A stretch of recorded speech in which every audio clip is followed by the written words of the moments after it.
Xiaoyi, huwag ka nang umiyak. Natatandaan mo pa ba ang mga sinabi ni Mami sa iyo?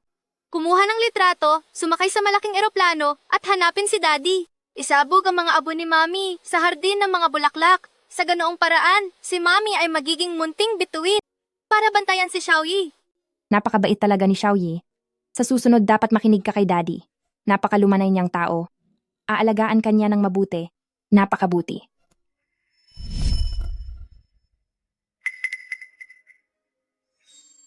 Ano bang nangyayari sa akin ngayong araw? Palagi na lang akong balisa.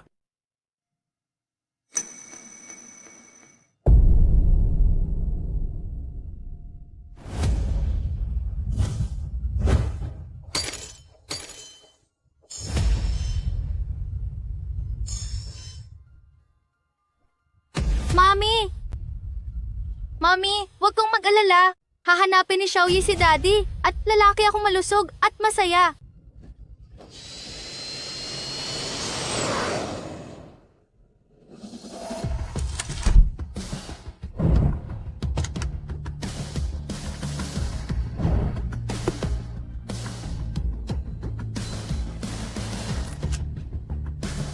President, tungkol sa pagbubukas ng sangay ng kumpanya sa ibang bansa. Walang pagtutol ang Board of Directors, pero tungkol sa pananatili nyo doon ng matagal, hindi sila pumapayag. Walang karapatang magdesisyon ang iba sa mga sarili kong gawain. Sabihan ng airport na maging handa anuman ang oras. Daddy? Ang hirap kang hanapin na Xiaoyi. Bata, nagkakamali ka ng taong kinakausap? Hindi ako ang daddy mo.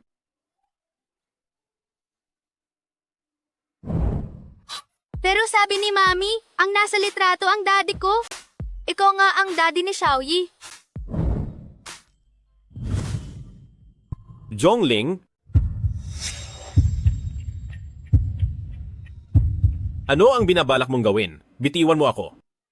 Ilang buwan na kitang hinahabol, pero hindi ka pumapayag.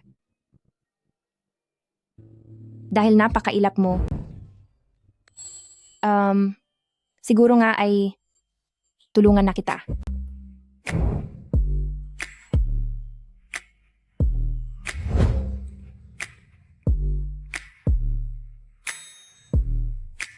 Huwag kang mag-alala. Mananagot ako at pananagutan kita.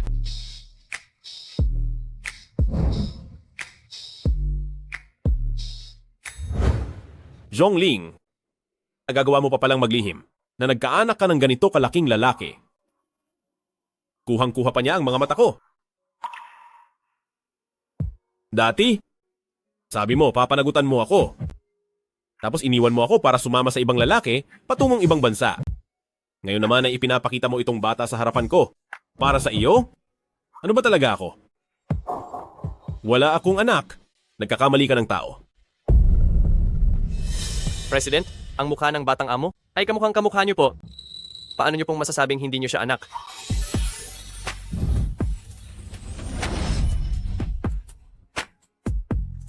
Ang pangalan ng daddy ko ay Nanfeng at ang pangalan ko ay Ziyi. Sabi ni Mami, ito ay... Alam ni Nanfeng ang ibig kong sabihin. Manahimik ka. Ang pangalan ko ay He Xiao at ako ang CEO ng He Group. Ang lalaking pinaglaruan lang niya, ang mahirap na si Jiang Nanfeng, ay wala na. Bumalik ka at sabihin mo sa babaeng iyon na hindi ko siya kinikilala. Isa kang anak sa labas. Kung gusto niyang buhayin ko ang batang iyon, siya mismo ang pumunta rito at magmakaawa sa akin. Pero hindi po makakapunta si Mami. Hindi siya makakapunta? Kung ganoon, sumunod ka na lang sa kanya.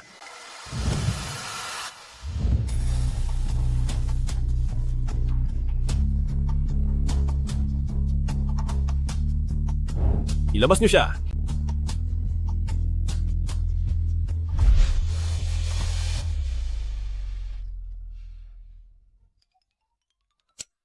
Masamang daddy? Napakasamang daddy? Papasok pa rin sa Xiaoyi. Aha, alam ko na. Plan B, simulan na, simulan na, simulan na! Naghahanap ng tatay sa malaking halaga. Naghahanap ng tatay sa malaking halaga. Naghahanap ng tatay sa malaking halaga. Ang batang ito, bakit kamukhang kamukha siya ni He Xiao noong bata pa siya? Bata, kaninong anak ka ba?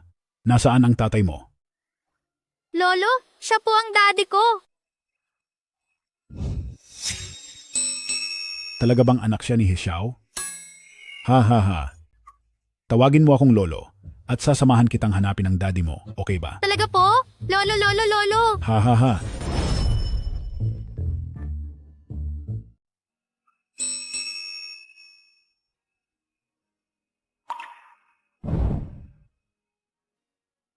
Lingling, tingnan mo ito. Bakit may nakalaylay na sinulid? Sinulid? Ito ay ang kuwintas na matagal ko nang gusto. Napakahalaga ng kuwintas na ito. Siguradong matagal kang nag-ipon ng pera para rito. Di ba? Huwag ka nang bumili sa susunod. Napakahirap para sa iyong kumita. Ayokong napapagod ka ng ganyan. Basta't magustuhan mo ito, ayos na sa akin.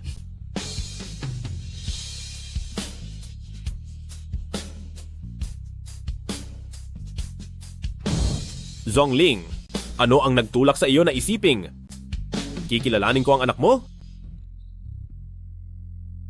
Hixiao, paano mo natitiis ang apo ko sa tuhod na nakalantad sa hangin sa labas? Kapag siya ay nagkasakit sa lamig, makakatikim ka sa akin. Anak siya ng masamang babaeng iyon. Hindi siya sa akin, lolo, nagkakamali po kayo. Ang nanay niya, siya ang tunay na may-ari ng kuwintas na iyon, hindi ba? Lolo, paano niyo po nalaman ang tungkol sa mami ko? Narinig ko lang, hindi ko pa siya nakikita. Gawin natin ito.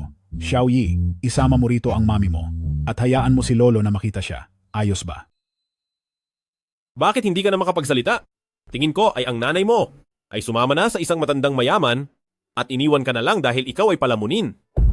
Nagsisinungaling ka. Hindi ganoon ang mami ko, hindi po. Wala kang karapatang pagsabihan ng mami ko ng ganyan.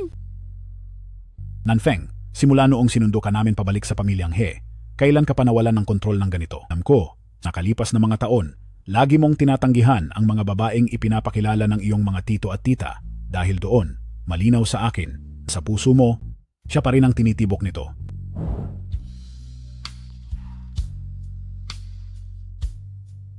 Xiaoyi, Alam mo ba kung nasaan ang mami mo? Isama natin siyang umuwi. Ano sa tingin mo? Nasa langit na po si mami. Naging isang bituin na siya.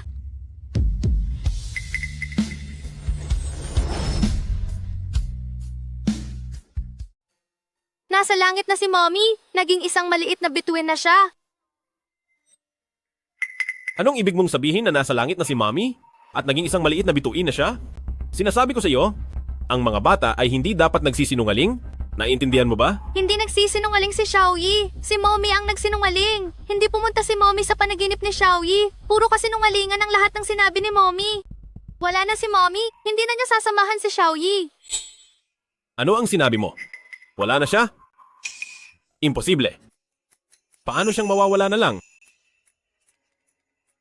Sabi po ng doktor, mayroong malubhang sakit si Mami at hindi na siya gagaling. Madalas maagang nawawala ang mabubuti, pero ang mga masasamang damo, matagal mamatay. Malubhang sakit? Sa huling sandali? Sinasadya lang niya itong palabas para pilitin akong patawarin siya, di ba? Imposible! Bumalik ka at sabihin mo sa mami mo, kahit nasaan pa siya, magpakita siya agad sa harapan ko. Mami! Natatakot si Xiaoyi, Mami. Bata pa si Xiaoyi. Ano ba ang alam niya? Halika, kunin niyo si batang amo. Alam ni Lolo na hindi mo pa rin nakakalimutan ang batang iyon, mahirap lang itong tanggapin sa ngayon. Ang tao ay kailangang magpatuloy sa buhay at matutong magpalaya. Hindi niyo alam kung gaano kasama ang babaeng iyon, pati ang pag-arte na wala na siya, ay napakadali lang sa kanya. Kaya, alam ko ang ginagawa ko? Huwag na kayong makialam dito.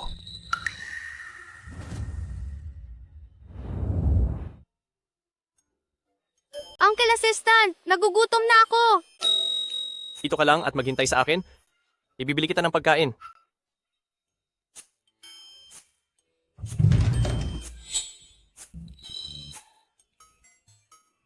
Mami, hindi mabuting tao si Daddy gaya ng sinabi mo, Mami. Kailangang maging between mo at laging samahan si Xiaoyi.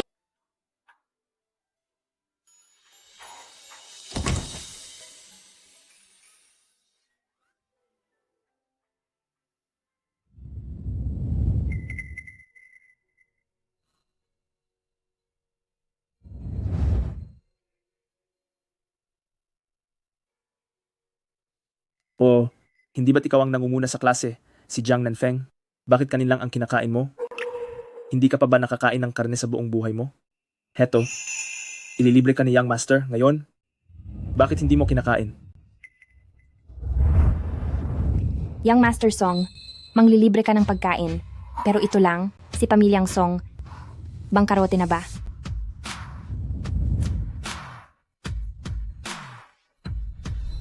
Zhongling, ikaw. Anong ikaw? Makinig kayong lahat, simula sa araw na ito. Si Jiang Nanfeng ay nasa pangangalaga ko.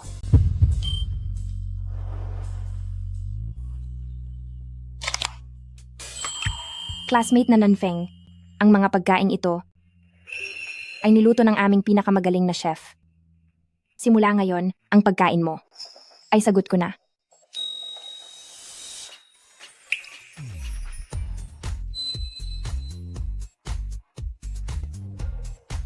Hindi ka pa ba aalis? Gusto mo bang kainin ang tira niya?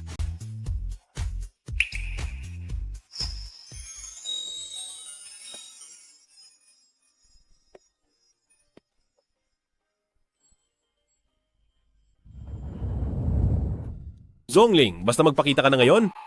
Para sa bata, maaari ko nang palampasin ang lahat ng ginawa mo noon. Young Master. Young Master. Tumakbong mag-isa si Batang Amo. Siguradong hinanap niya ang nanay niya. Sundan niyo siya ng palihim. Kapag nakita si Zhongling, ibalita mo agad sa akin.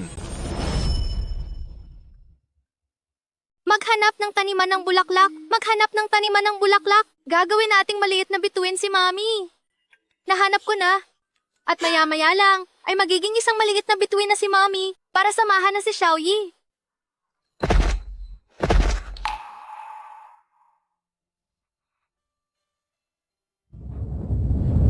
Sa oras na wala na si Mami, dapat magpakatatag si Xiaoyi. Hindi ka dapat agad iiyak. Mami, tingnan mo po. Hindi umiiyak si Xiaoyi. Matatag si Xiaoyi.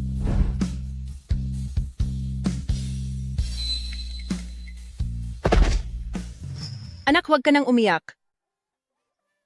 Igaganti kita. Dahil pinatid mo ang anak ko, paparusahan kita. Heto ang sayo. Magkakaroon na rin ako ng Mami na makakasama. Mama, tingnan mo. May magnanakaw ng bulaklak doon. Sir President He, may nanggugulo po sa taniman ng bulaklak ng asawa ninyo. Hindi po kami basta-basta makapasok, kaya mabuti pang kayo na ang tumingin. Sino ang naglakas loob na gawin yan? Sino ang nangialam sa taniman ko?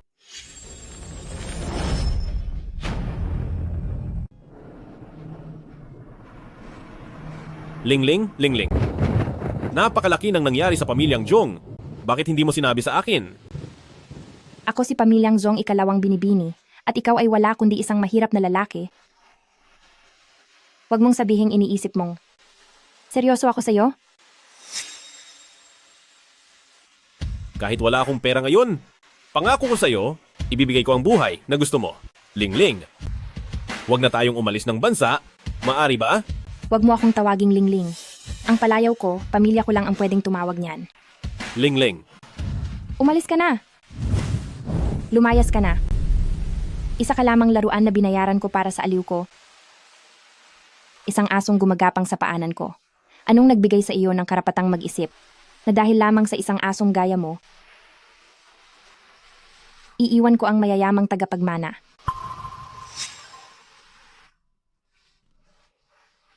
Itinuring mo lang akong laruan. Pero mahal na mahal kita. Lingling? Lingling. Lingling, manatili ka lang dito. Kahit ano pa ang ituring mo sa akin, tatanggapin ko. Lingling? Lingling. Lingling. Lingling. Bakit? Bakit? Bakit wala akong kahit ano? Bakit? Dahil pera lang ang mahal mo? Magiging mayaman ako. Dahil gusto mong maging tago at sunod-sunuran,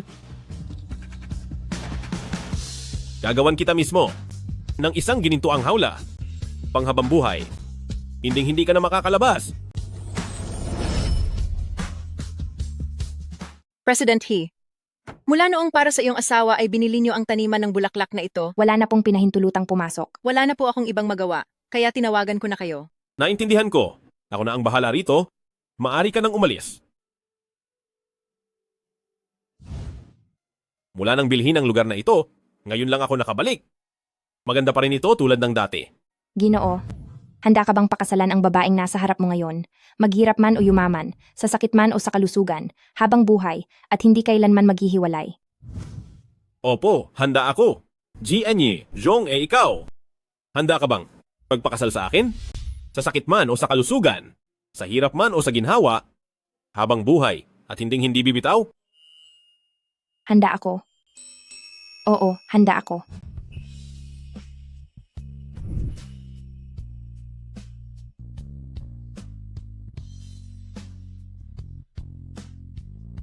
Kung gayon, ang ating kasal ay gaganapin dito, okay ba sa'yo?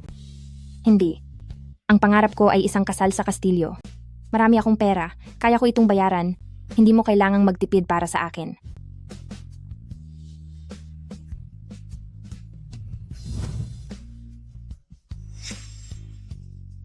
Zhongling, ang lugar na ito ay sa akin na. Hindi ko hahayaang sirain ito ng kahit sino.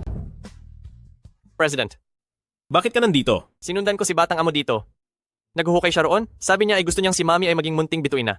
Hindi pa rin lumalabas si Miss Zhong. Posible kayang, Ham, Nakakatawa? Hanggang ngayon ay sinusubukan mo pa rin akong lokohin. Nagawa mo pang idamay ang bata. Napakahusay mo talaga. Mami, kailangan mong maging munting bituin. Naghihintay pa si Xiaoyi na alagaan ni Mami. Kayong mag-ina ay talagang parehong mahusay umarte. Ano ang laman ng bag na ito? Mga larawan na naman ba? Masamang daddy, ibalik mo sa akin si Mami.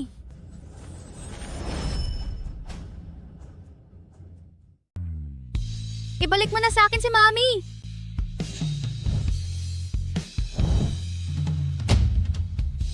Zhongling, ginamit mo pa ang bata para manggulo? Kahit bang lugar na ito ay ayaw mong iwan sa akin? Masamang tao ka. Ibalik mo sa akin si Mami. Bilis, ibalik mo sa akin si Mami. Huwag kang magdrama dito. Alam ko, nandito lang sa malapit ang mama mo at nanonood. Zhongling, kapag hindi ka nagpakita sa akin, hindi lang sa hindi ko siya kikilalanin, pababayaan ko pa siyang maging gaya ko noong bata pa ako. Pakalat-kalat sa kalsada, nakikipag-agawan ng pagkain sa mga asong kalye. Kapag pinaubayan na ni Xiaoyi si Mami sa lupa, magiging maliit na bituin na si Mami para samahan si Xiaoyi. Napakasama mong tao, ibalik mo na sa akin si Mami. Manang-mana ka nga sa nanay mong si Zhongling. Pareho kayong matigas ang ulo. Alam kong hindi pa wala si Zhongling. Pero kahit sabihin nating wala na talaga siya, pabalikin mo pa rin siya mula sa kabilang buhay.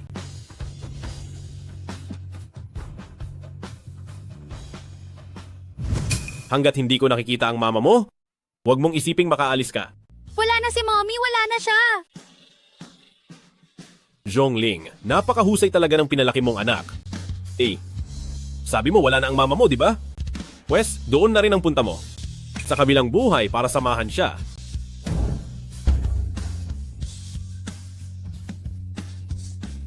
Mami?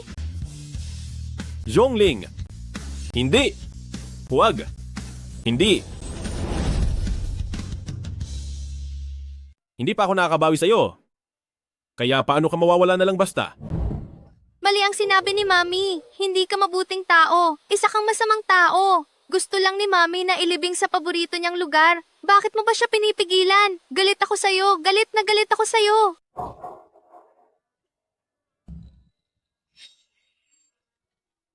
Zhongling, kung hindi lang kita kilala ng husto, baka napaniwala mo na ako.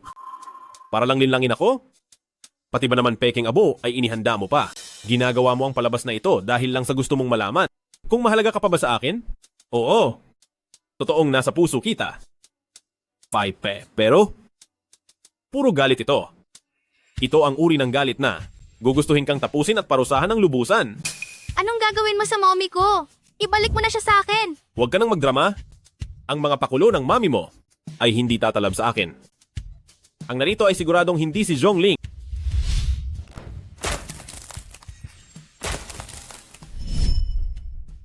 Mami,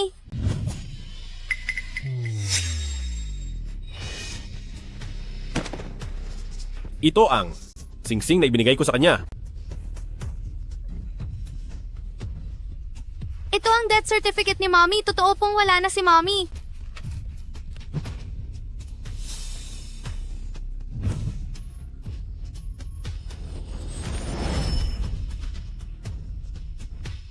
Hindi. Hindi pwedeng mawala ang aking lingling. Paanong nangyari ito? 5 taon kitang kinamuhian? 5 taon? Galit ako dahil niloko mo ako. Galit ako dahil iniwan mo ako. Pero kailanman ay hindi ko ginustong mawala ka.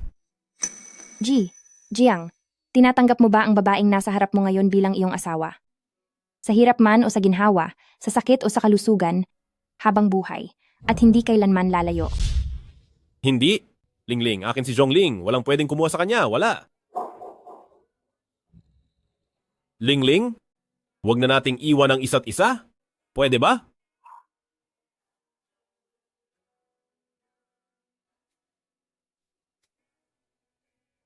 Masama kang tao. Huwag mong hawakan ang Mami ko. Kasalanan mo ang lahat, lumipad na palayo si Mami. Hindi na siya pwedeng maging munting bituin para samahan si Xiaoyi habang buhay.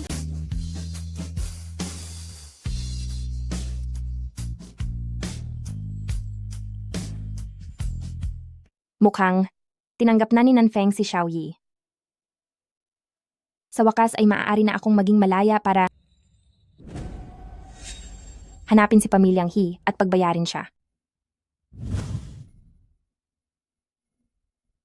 President, Imbestigahan mo ang mga nangyari kay Zhongling matapos siyang mangibang bansa. Isinulat ito ni Xiaoyi tungkol ito sa kanyang ina.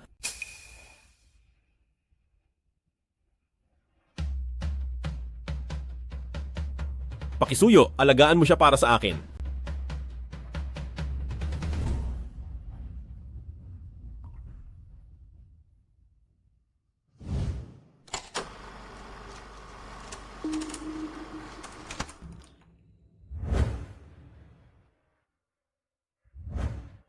Wow! Ang ganda naman ng mukhang ito. Cute na waiter. Anong pangalan mo?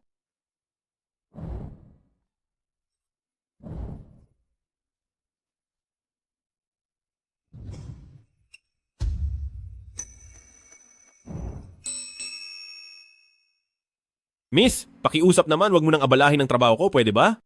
Hoy, ako kaya siyang pangalawang anak na babae ng pamilyang Zhong. Masyado kang masungit ha, pero gusto iyan ni Miss. Simula ngayon, hindi lang sa school kita aabangan, pati dito sa trabaho mo pupuntahan kita, hanggang sa mapasa akin ka na. Nakita mo ba iyon? Siya ang magiging boyfriend ko sa hinaharap. Ang pangalan niya ay Nanfeng, ang aking Jiang Nanfeng. Siya ang pinakapaborito ko, ang pinakamamahal kong Jiang Nanfeng.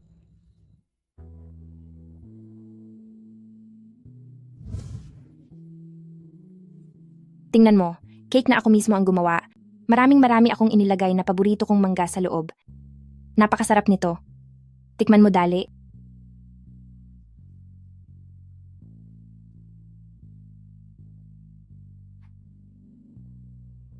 An masarap ba?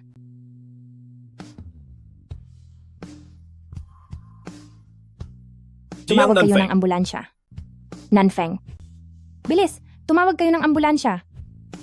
Tumawag kayo sa 911. Patawad, Jiang Nanfeng. Gusto ko lang naman na makain mo ang paborito kong prutas. At samahan ako sa mga bagay na gusto ko. Hindi ko alam na allergic ka pala sa mangga. Sorry talaga. Hindi na talaga ako kakain ng mangga kahit kailan. Sabi mo sasamahan mo ako habang buhay, kaya sana naman ay tuparin mo ang pangako mo. Lingling mangga? Dapat noon pa kita sinamahan na kumain yan.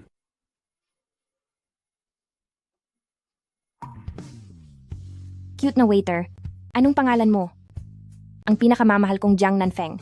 Inilagay ko dito ang maraming na paborito kong mangga. Samahan mo ako sa mga paborito kong gawin.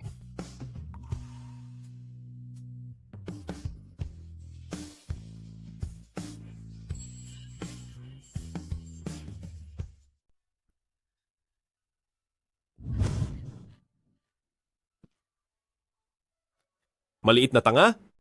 Tahan na, huwag ka nang umiyak. Seryoso ako sa mga pangako ko. Dahil nangako ako sa iyo, Sasama ako sa iyo habang buhay. Saan ka man naroroon.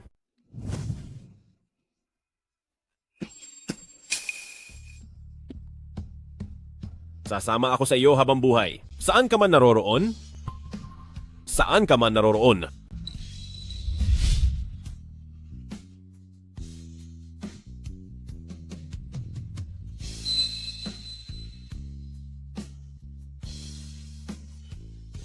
Dapat ay matagal na akong sumama sa iyo.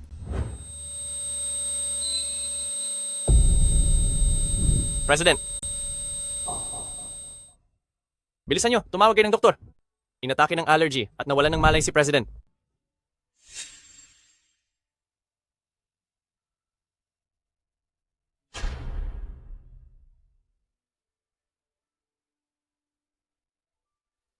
Daddy, may sakit po ba kayo?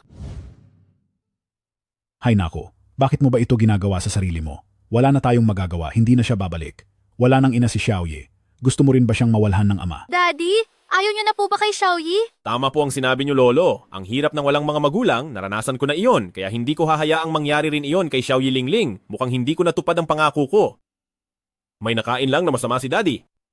Magiging maayos din ako pagkalipas ng ilang araw.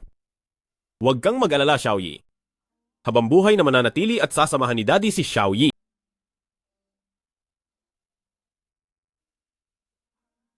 President, ang tungkol sa pinapaimbestigahan nyo kay Miss Jong, nakuha ko na ang impormasyon.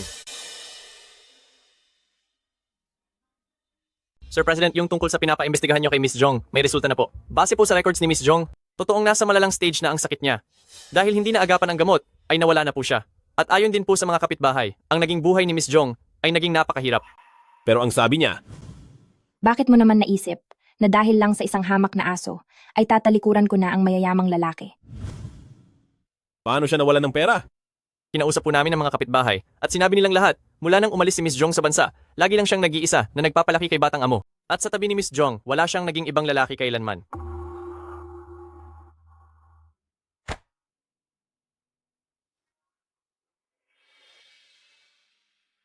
Dapat ay naisip ko na agad na yung masasakit na salitang binitawan niya ay para lang hindi ako madamay.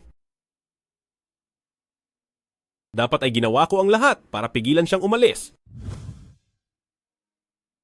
Nanfeng, patawad po.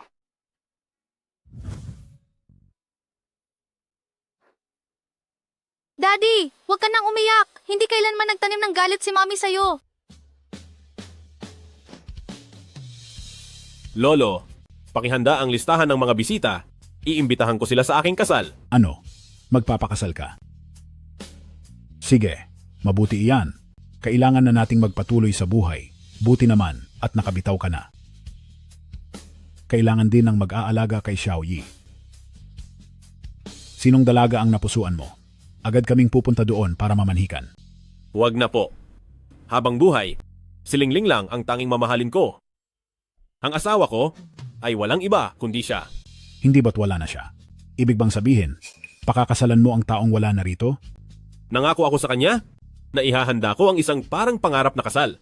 Papatayuin ko si Lingling sa tabi ko at isusuot ang singsing sa kanya.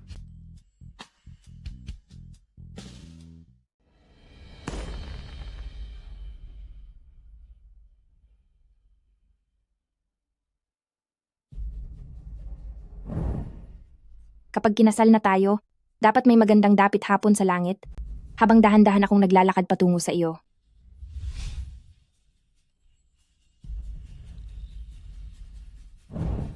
Lingling, narito na ako para pakasalan ka. Jiang Nanfeng, sa wakas, akin ka na. Sakay na ang bride. Binabati po namin ang Young Master at ang Young Madam sa inyong pag-iisang dibdib. Binabati po namin ang Young Master at ang Young Madam. Sana ay tumanda kayong magkasama.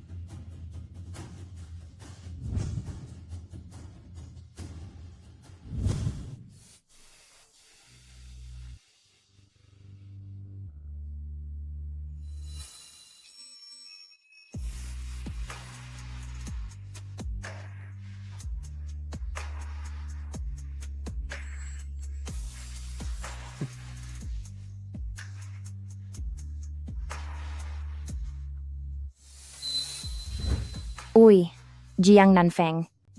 Balak mo bang ako pa ang magkabit ng sarili kong seatbelt? Paano ko naman hahayaang ang aking young mistress? Ang mismong magkabit ng seatbelt?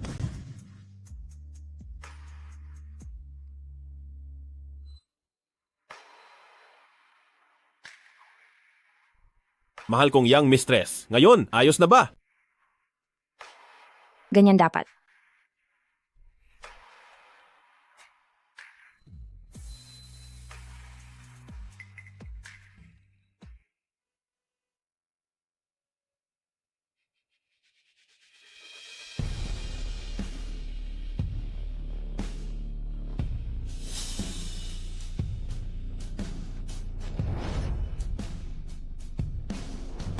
Yiyi, pasensya na kung naabala kitang samahan ako pabalik ng bansa. Kapag nakita na natin si Lolo, sasabihin ko agad sa kaniya ang tungkol sa kasal natin. Huwag kang mag-alala. Kapag kasal na tayo, mababawi ko na sa tito at tita ko ang buong mana ni Daddy. Pagdating ng panahon, ako at ang mamanahin ko ay magiging sa iyo na. Ang gusto ko lang ay, ang tapusin ka.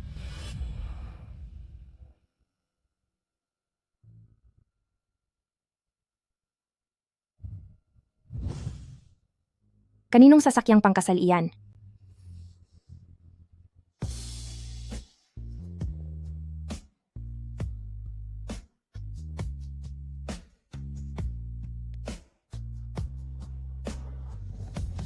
Para iyan sa paghingi ng kamay ng babae, parang mga tao iyan ni Pamilyang He. Sir, hindi po kayo nagkakamali. Ito nga po ang pangkat ng sasakyan ni Pamilyang He. Ngayon po ang kasal ng bunsong amo. Ikakasal na ang hamak na iyon?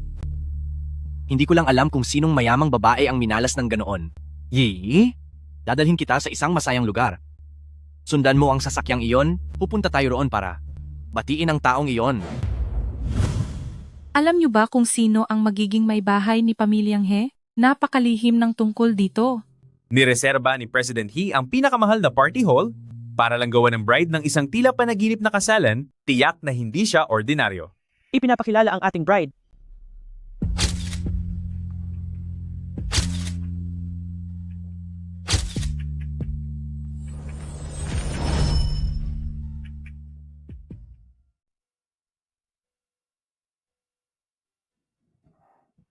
Ang kasal ko, dapat ay ganito.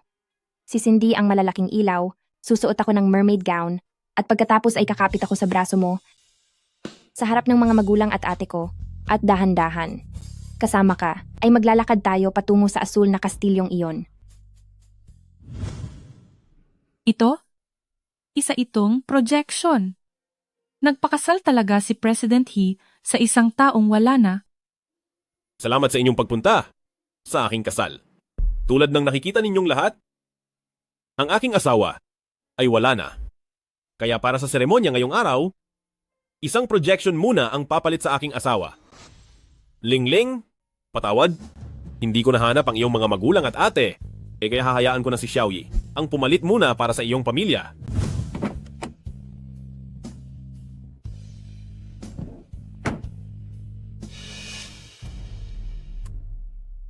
Bakit? Ikinakasal ang ikalawang anak ng Pamilyang He? At bilang panganay na kapatid, bawal ba akong pumunta? Sir, ang pagbalik niyo ng lihim sa bansa, alam ba ito ng inyong lolo? Binabantaan mo ba ako?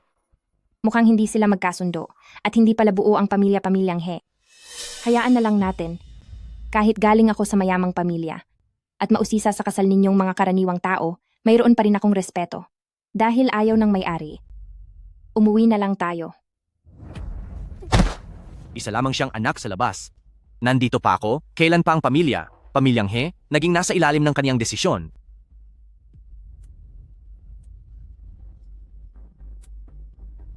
Yang mistress po. Ginoong He, handa ka bang pakasalan ang babaeng nasa harap mo para maging asawa mo sa hirap man? Sa anumang hamon ng buhay, sa hirap o ginhawa, pakakasalan ko si Zhongling bilang asawa ko. Panghabang buhay at hindi kailanman magbabago ang puso ko. Ngayon, nais kong ang bawat uncle ang maging saksi, simula sa araw na ito. Siya na ang asawa ko, si He Xiao. Ilalagay ko ang kanyang alaala sa dambana ng Pamilyang He at ang pangalan niya, pati na ang sa anak kong si He Ziyi, ay isasama ko sa talaan ng ating angkan. Kalokohan! Hishaw, pakakasalan mo ang isang wala na dito sa harap namin ngayon. Pinapahiya mo ng husto ang pamilyang He. Nagawa mo pang isipin na ibigay sa kanya ang posisyon ng matriarka ng pamilyang He. Napakawalang kuwenta nito. Ang pamilyang He ay kilala sa buong syudad ng Huajing bilang isang maimpluwensyang pamilya. Tapos isasama mo siya sa dambana natin? Huwag mo nang pangarapin. Paano kung ipagpilitan ko ito? Kung ganoon ay umalis ka na sa pamilyang He. Hindi lang ikaw ang nag-iisang tagapagmana ng pamilyang He. Ang ibig po bang sabihin ng uncle ay ang kuya kong gumawa ng malaking gulo at dahil sa takot ay tumakas papuntang ibang bansa? Nasaan ang kasal ng bastardo na iyan?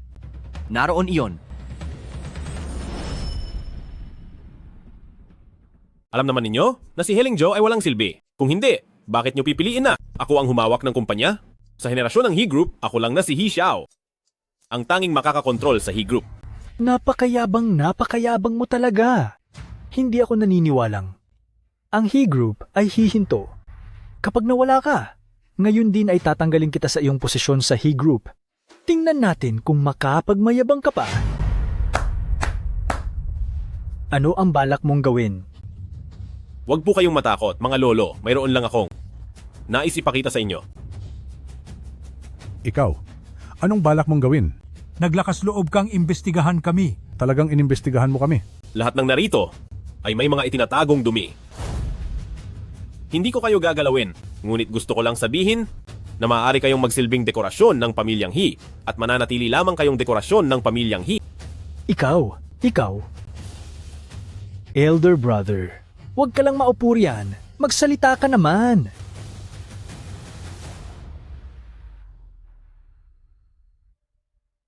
Ang apo ninyong si He Xiao, kasama ang asawang si Zhongling, at ang anak na si He Ziyi, ay magbibigay pugay at magsisilbi ng tsaa kay Lolo. Lolo, wala na po si Mami. Kaya ang tsaa niya po ay si Xiaoyi na ang magsisilbi para sa kanya.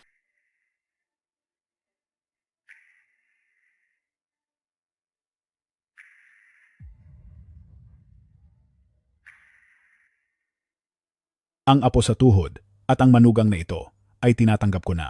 Si He Changrong simula ngayong araw. Walang sino man ang pwedeng magsalita ng masama.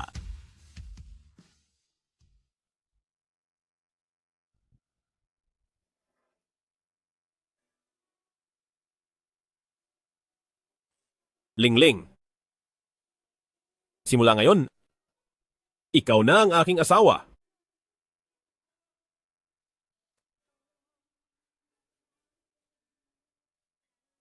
Ang singsing na ito, pangako ko na ako mismo ang magsusuot nito sa iyo at gagawin ko iyon. Ang aking butihing kapatid.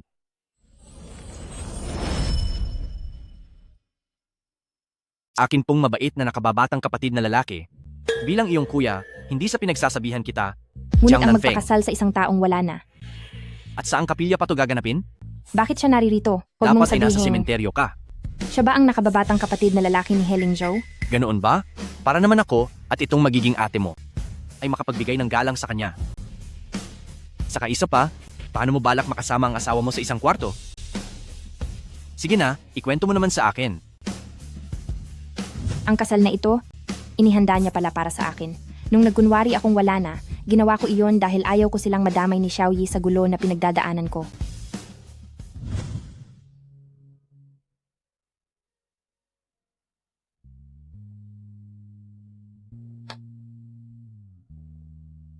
Ang iyong record sa ospital, ang mga medikal na dokumento, at ang lahat tungkol sa pagkawala mo ay naayos ko na. Wala kaming iniwang bakas, maging ang katunayan at ang abo ay naibigay ko na kay Xiaoyi. Tungkol sa balita ng iyong pagkawala, siguradong walang sinuman ang maghihinala. Ngunit ang tatay ni Xiaoyi, hindi pa naman niya ito kailanman nakita.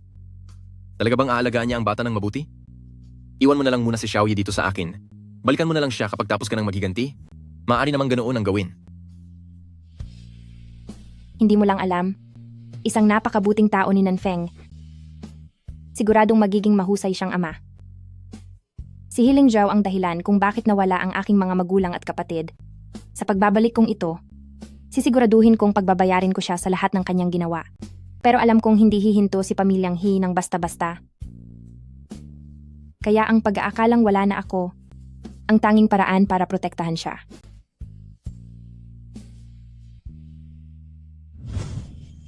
Tauhan pala ni pamilyang He si Jiang Nanfeng.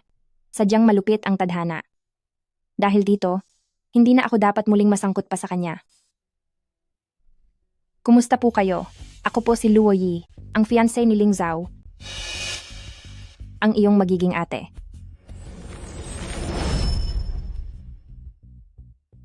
Luoye. Mula siya sa marangyang pamilya, mula sa pamilya ng Luo.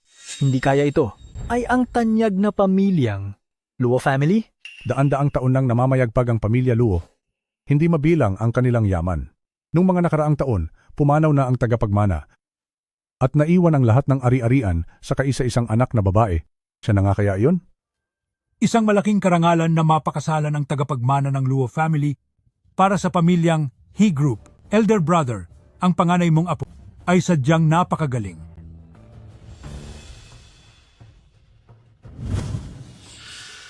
Mami? Mami! Mami! Mami! Sobrang miss ka na ni Xiaoyi. Nararamdaman kita. Ikaw nga talaga si Mommy. Hindi na nanaginip si Xiaoyi. Kaninong bata ito? Bakit tinatawag kang mommy? Handaan ito para sa iyong pamilyang He. Kung ikaw man ay hindi nakakaalam, paano ko siya makikilala? Nagkakamali ka lang. Hindi mo ako ina at hindi kita kilala. Huwag mo na akong tatawaging ganyan uli. Ikaw talaga ang mommy ko? Ikaw si Mommy. Hindi magkakamali si Xiaoyi. Dahil ba hindi ko nilagay ang iyong abo sa may hardin? Mali po si Xiaoyi. Galing sa marangyang pamilya si Yiyi. Paanong magkakaroon siya ng batang ligaw na gaya mo? Saan galing ang batang ito? Bitawan mo siya agad.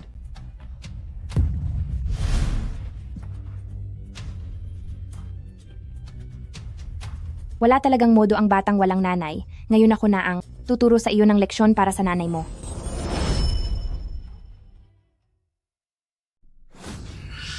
Tama na. Sumama ka sa akin. Sino ka ba sa akala mo? Bakit naman ako sasama sa iyo? He Xiao, saan ka pupunta? Bitawan mo si Yiyi. Siya ang asawa ng kuya mo. Ano ba talagang balak mong gawin? Hindi pa naman kayo kasal.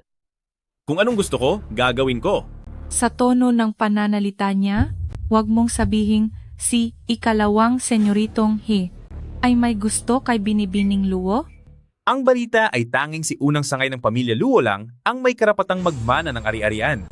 Sa henerasyong ito, si Binibining Luo lang ang nag-iisang tagapagmana, sinong hindi magkakagusto riyan. Pero hindi naman pwedeng basta na lang agawin. Tama na. Ang kahihiyan ng pamilyang He. Sa tingin nyo ba ay may karapatan kayong panoorin? Lahat kayo lumayas. Alis. Alis. Elder brother, kapag hindi pa natigil ito, ang reputasyon ng pamilyang He ay tuluyan nang mawawala. He Xiao, tumigil ka. He Xiao, Jiang Nanfeng.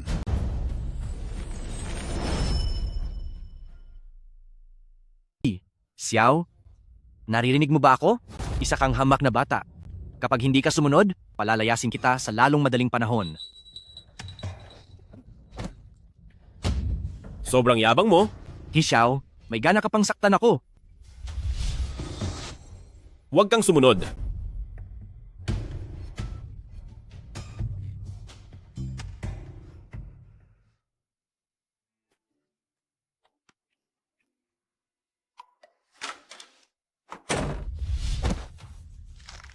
Zhongling, ano ba talagang gusto mong gawin? Sir, ako si Luo Yi. Hindi kita kilala at mas lalong hindi ko alam kung sino ang Zhongling na tinutukoy mo. Inamin ko, mali ako sa pakikipagtulungan sa kuya mo na pagtawanan ka, kaya pakiusap, bitawan mo na ako. Luo Yi? Isang noble ng Luo family? Nakaka-impress na naisip mo yan. Paano ang anak ng Luo family ay magkakagusto kay He Ling Zhao na isang walang kwentang tao? Ano to? Kawang-gawa. 5 taon na ang nakakalipas noong iniwan mo ako, ngayon naman ay nagpanggap kang wala na para lokohin ako? At tinalikuran mo pa ang anak ko? Sa tingin mo ba ay hahayaan ko lang to nang hindi ka pinagbabayad? Iyon pala, sobrang galit mo sa akin. Akala ko noong una ay kaya mong kalabanin ang buong pamilyang He para sa akin. Nakakatawa naman. Ang apelyido ko ang nagbibigay sa akin ng karapatang gawin ang gusto ko. Kaya kong gawin ang lahat at gustuhin ang sinumang naisin ko nang hindi kailangang magpaliwanag sa iyo. Gaya pa rin ng dati, ang yabang mo pa rin. Kahit hindi mo aminin, ang mga alaala ng pagsasama natin noon ang aamin para sa iyo.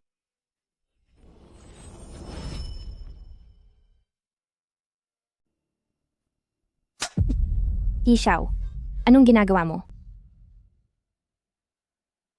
Ano sa tingin mo? Sa ginawa mo noon, kailangan ko pa bang tulungan kang makaalala?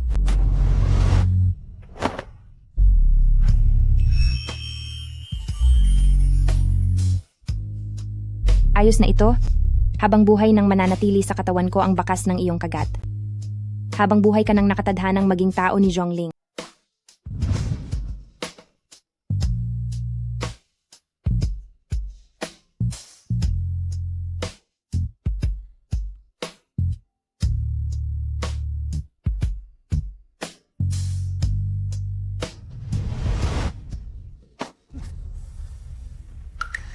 Paano nangyari ito? Bakas lang ito ng kagat. Bakit ito naging peklat? Nakita mo na ang dapat at hindi mo dapat makita. Ngayon, pwede ka nang umalis. Pwedeng mabura ang bakas ng kagat, pero ang DNA ay hindi nagsisinungaling.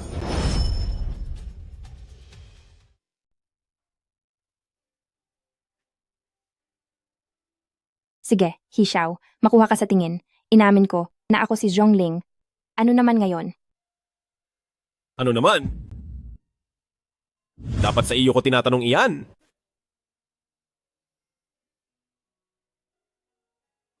Noon, nakita ko lang na may maganda kang mukha. Kaya gusto lang kitang paglaruan. Matapos ang laro, natural lang na itatapon na kita. Paglaruan? Kung paglalaro lang ito? Bakit mo ako niyayang magpakasal? Kung paglalaro lang ito? Bakit mo ako binigyan ng anak? Ang mga iyon ay bunsod lang ng damdamin, isang maliit na laro lang ang lahat. Hindi mo naman siguro sineseryoso, di ba? Tungkol naman sa batang iyon, nagsisi ako ng sandaling isilang siya, kaya naman, nagplano ako ng peking aksidente para maloko kayong mag-ama. Hindi ito maaari.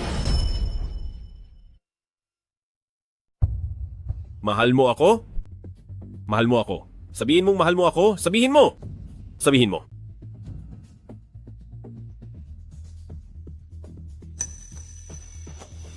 Mahal na mahal pala ako ni ikalawang senyoritong He. Dapat noon mo pa sinabi. Kung alam ko lang na ikaw ang batang amo ng pamilyang He, noong niloko kita, dapat mas ginalingan ko pa ang pagpapanggap ko. Pero dahil gustong-gusto mo ako, second young master. Kung magsisisi man ako ngayon, hindi pa naman huli ang lahat, di ba? Ang pinakaayaw ni Jiang Nanfeng ay ang babaeng mukhang pera.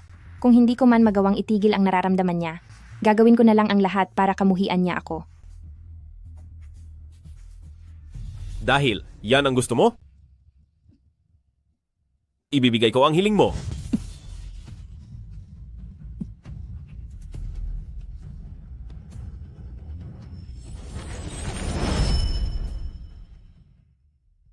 Lagot, sineryoso niya.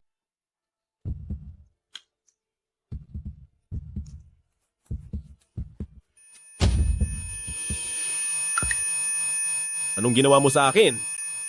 Tinurukan kita ng malakas na pampamanhid. Kailangan mo munang kumalma ngayon. Pagkatapos ng isang oras, mawaala na ang bisa niyan.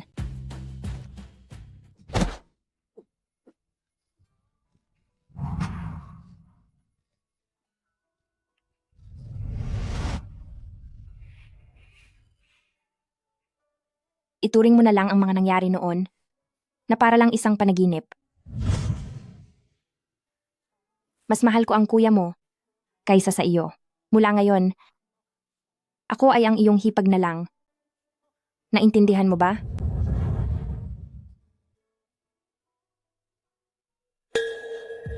Bakit siya nandito? Kailan pa siya dumating? Tungkol sa atin, gaano kaya ang narinig niya? Anong nangyari sa kanya? Hindi mo ba nakikita? Napigilan ko na siya. Galing din naman ako sa Luo family. Kaya kahit papaano, ay may kakayahan akong protektahan ang sarili ko. Dinala ako ng kapatid mo sa kwarto, at ikaw naman ay nakikinig sa labas. Kayong dalawang magkapatid, pinagtutulungan niyo ba akong subukan? Hindi. Bakit naman ako makikipagtulungan sa anak sa labas na iyan para subukan ka? Kakarating ko lang din. At magliligtas na sana ako sa iyo kaso bigla mo nang binuksan ang pinto. Wala ka talagang silbi. Ganito ang trato sa akin ng pamilya mo. Ayoko nang magpakasal sa iyo. Yiyi, makinig ka muna sa paliwanag ko. Yiyi. Hinding-hindi ko hahayaang parang walang nangyari, lalong hindi ako papayag na mapakasal ka kay Healing Joe. Sa buhay mong ito, sa susunod mong buhay at maging sa kabilang buhay, sa akin ka lang. Simula sa araw na ito, ako na ang madam ng bahay na ito. Kailangang makinig kayong lahat sa akin. Maliwanag ba? Opo, young madam. Mabuti. Bumalik na kayo sa trabaho. Sa dami ng taong nakatingin, wala siyang magagawa sa akin. Mas mahalaga pa rin ang trabaho. Ang liwanag ng araw, pero bakit para siyang multong hindi ako tinatantanan? Napakawalang kuwenta talaga. Young madam, ito po ang opisina ni Panganay na Mas. Ipinag-utos po ng amo na kapag wala siya, walang kahit sinong pwedeng pumasok dito.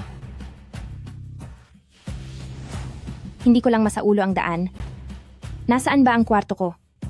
Ang kwarto po ni young madam ay narito po. Masyadong binabantayan ni Heling Zhu ang kanyang opisina. Siguradong narito lang ang hinahanap ko. Kailangan kong makahanap ng pagkakataon para makapasok at makapaghubog.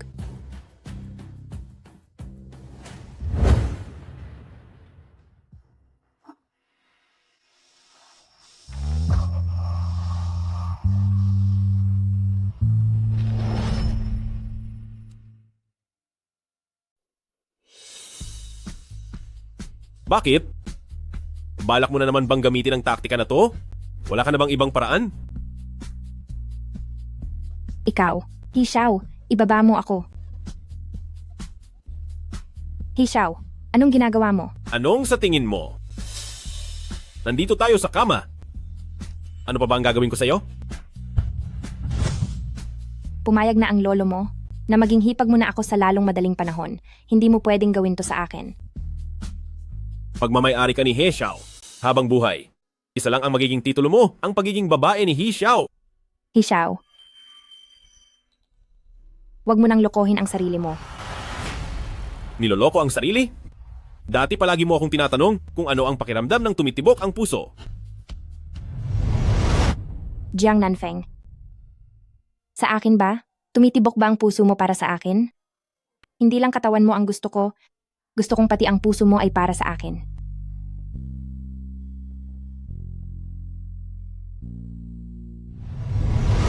Hindi ko alam kung kailan pa nagsimula, pero tumitibok na lang ito para sa iyo. Pero ikaw, nangako kang magiging responsable ka sa akin, pero iniwan mo ako at nagpunta sa ibang bansa? At ginamit mo pa ang pagkawala mo para lokohin ako. Sa loob ng maraming taon nating pagkakalayo, maraming beses kang nagpakita sa akin. Pero ako, sa bawat pagkakataon, sa isang kurap lang ng aking mata, naglalaho ka na. Sana sa bawat pagpapakita mo, manatili ka naman ng mas matagal. Kahit imahinasyon lang ito. Tama na. Sabi ng tama na.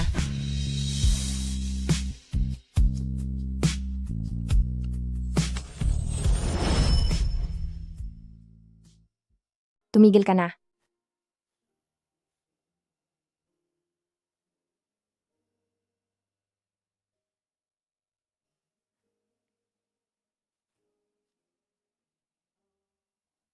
Hindi ko alam kung hindi ba sapat ang galit ko o baka hindi sapat ang pagmamahal ko. Zhongling, kung lolokohin mo ako, lokohin mo na lang ako muli. Jiang Nanfeng, itong ginagawa mo, sulit ba ito?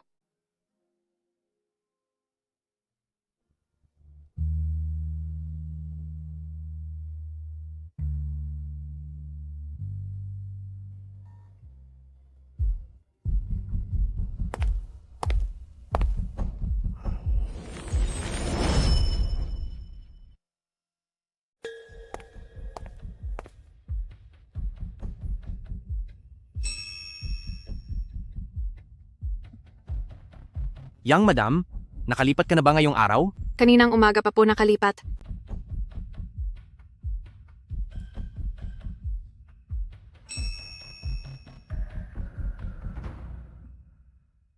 Bantayan mo siyang mabuti at agad na i-report sa akin ang anumang mangyari.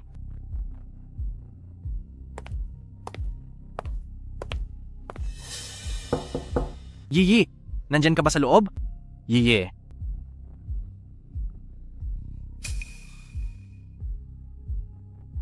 Nasaan ang susi? Halika rito at buksan ang pinto.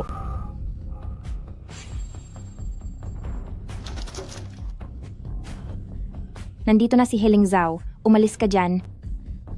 He Xiao.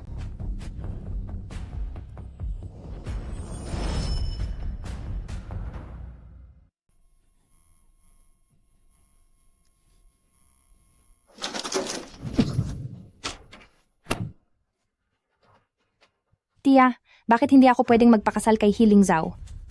Mahal niya ako at siguradong magpapakasal ako sa kanya. Hindi niya habol ang mana ni Daddy. Ang kasal na ito ay itutuloy ko kasama si Heling Zhao. Kahit ibigay ko pa ang lahat ng mana ni Daddy kay Heling Zhao, handa akong gawin iyon. Napakadaling linlangin ng taong bulag sa pag-ibig. Yiyi, wala bang tiwala si Tia sa akin? O baka gusto mong ako mismo ang kumausap kay Tia? Gabi na. Kailangan ko nang magpahinga. Kaya huwag mo muna akong istorbuhin. Sige, magpahinga ka na ng mabuti.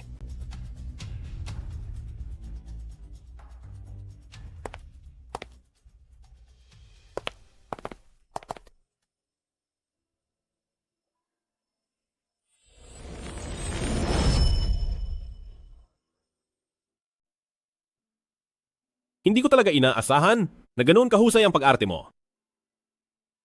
Nasiyahan ka ba kanina?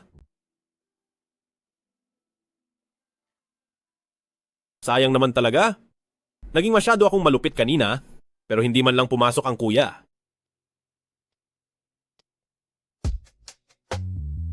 Lumayas ka. Zhongling, wala naman akong pakialam kung magkasama kayo ng kuya ko. Hindi mo man lang ba kayang ngumiti sa akin? Zhongling, sa 5 taon na nagkahiwalay tayo, palagi kitang iniisip. Bumalik ka na sa akin, kailangan ni Xiaoyi ng tatay, at mas kailangan niya ng nanay.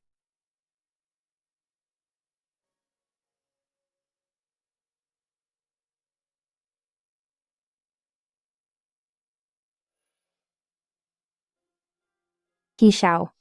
Masyadong matindi ang pagmamahal mo. Natatakot akong mahulog ng tuluyan at malunod sa nararamdamang ito hanggang sa tuluyan ko nang makalimutan ang katarungang dapat makamit para sa aking mga magulang at kapatid.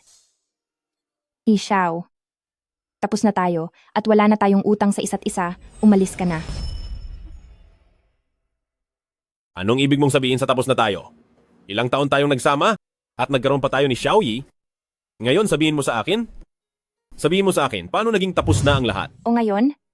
Hinding-hindi ako papayag na dahil sa iyo ay isusuko ko ang pagpapakasal sa kuya mo. Lalong hindi ako pakakasal sa iyo. Tapos na tayo. Kaya kalimutan mo na yan. Nakabalik na ako sa pamilyang He. Ako na sa pamilyang He ang tunay at legal na tagapagmana. Ang buong pamilyang He ay nasa mga kamay ko na. Sino ba ang Healing Zone na iyan? Ipinanganak lang siya sa pamilyang He at lumaki sa pamilyang He. Anong wala sa akin na nasa kaniya? Bakit siya ang pinili mo at hindi ako? Dahil gusto mong malaman, sasabihin ko sa iyo. Oo. Nakabalik ka na sa pamilyang He. Pero lumaki ka sa squatters area at ang mga taong nanggaling sa ganoong lugar, ilang ba ang matitino sa inyo? Ngayon sa buong pamilyang He, bukod kay Elder He, ilan ba ang talagang sumusunod sa iyo? Sino ba talaga ang itinuturing kang kapamilya? Lahat ng narating mo ngayon ay galing lang kay Elder He. Kung naibigay niya sa iyo, maibibigay rin niya iyon kay Healing Zhou. Ang singsing na ito ay para kay Jiang Nanfeng. Hindi para sa iyo, He Xiao. Simula ngayong araw, ikaw si He Xiao at ako si Luo Yi, pakakasalan ko ang kuya mo at magiging isang mabuting hipag sa iyo. Gusto mong pakasalan si Healing Zhou at maging hipag ko? Hanggat narito ako sa pamilyang He Xiao, huwag mong asahan na mangyayari iyan. Sandali lang. Teka lang. Anong problema? Huwag mong isipin na porket nagbago ang isip mo, ay papayag na ako. Ano ba ang dapat kong gawin para lubayan mo na ako? Anong sinabi mo? Nagsusumamo ako sa iyo. Pakawalan mo na ako. Hayaang matuloy ang kasal ko sa nakatatanda mong kapatid. Nagmamakaawa ka sa akin? At dahil pa talaga kay Healing Zoe? Kailan pa nagmakaawa ang isang Zhongling sa ibang tao? Ganoon mo ba talaga siya kamahal?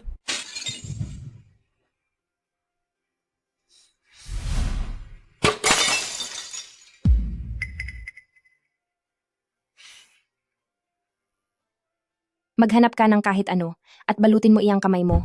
Huwag mong dumiin ang kwarto ko.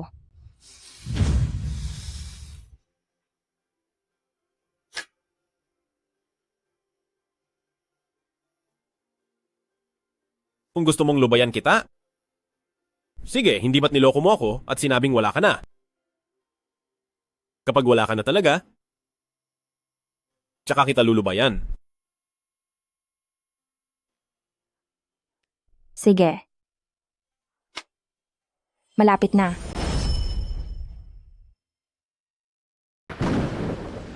Ang singsing. Ibinigay sa akin iyan ni Lingling. Hindi ko pwedeng maiwala ito. Young Master, lumalakas na po ang ulan. Pumasok na po kayo sa loob. Ako na po ang maghahanap ng singsing para sa inyo. Ako ang nakawala nito, kaya bakit ikaw ang maghahanap? Kailangan kong ako mismo ang makahanap nito. Umalis ka sa harapan ko! Aking mahal na nakababatang kapatid na lalaki, ano ba itong ginagawa mo? Singsing lang naman yan. Kung nawala, ay di bumili ka na lang ng bago. Alam ko na, nanghihinayang ka ba sa pera?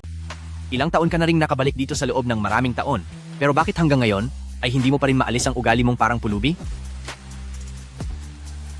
Kahit pa isa kang uli lang walang kwenta, ngunit dahil naging nakababatang kapatid na lalaki kita sa loob ng mahabang panahon, ang perang ito ay balato na ni Elder Brother sa iyo.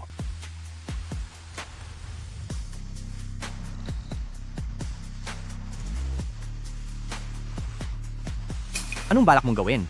Ako pa rin ang iyong Elder Brother. He Xiao. Ako ang iyong Elder Brother. Bakit mo nagagawang sakta ng sarili mong Elder Brother?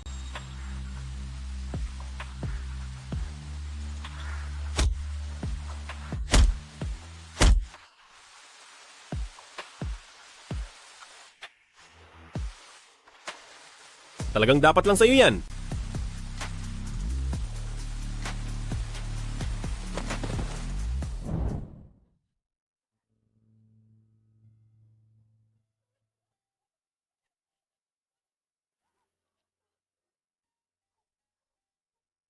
Mami, pwedeng pumasok si Xiaoyi?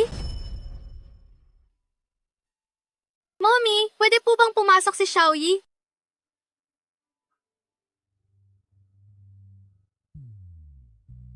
Mami, miss na miss ka na po ni Xiaoyi, Mami. Bakit po kayo umiiyak? Hindi umiiyak si Mommy. Lumabas lang ako kanina. At dahil sobrang lakas ng hangin sa labas, napuling lang ang mga mata ko. Hihihipan po ni Xiaoyi ang mga mata ni Mami.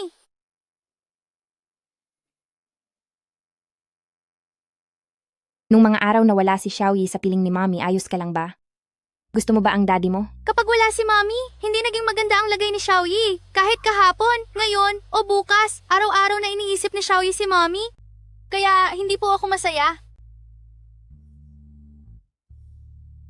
Yung pagpapanggap po ni Mami na hindi kilala si Xiaoyi ay dahil may mabigat kayong dahilan, di ba? Sabi ni Daddy, ayaw na raw po tayo ni Mami kailanman. Sabi ni Daddy na hindi na po kami kailangan ni Mommy. Hindi iyon totoo, di ba?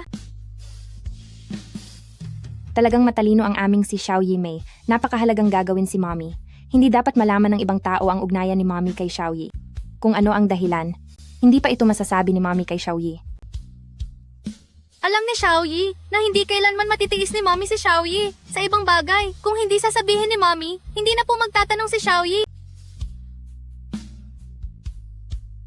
Mommy, inaantok na po si Xiaoyi. Palihim na sinasiraan ni Daddy si Mommy. Ayaw po siyang makatabi sa pagtulog ni Xiaoyi. Ngayong gabi po ba ay pwedeng makitabi si Xiaoyi kay Mommy? Gusto rin ni Mommy na makatabi sa pagtulog si Xiaoyi. Pero dito sa lugar na ito, kailangang magkunwari tayong hindi magkakilala. Nakalimutan na ba ni Xiaoyi iyon? Naintindihan na po ni Xiaoyi. Good night na po, Mami!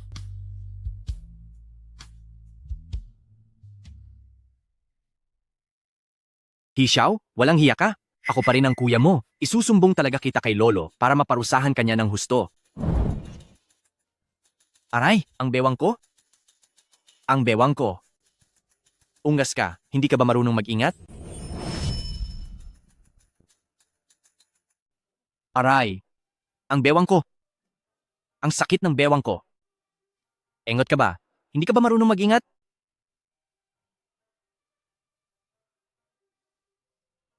Hishaw, walang hiya ka talaga. Maghintay ka sa akin. Ano pang tinatayo-tayo mo dyan? Ikuha mo ako ng gamot.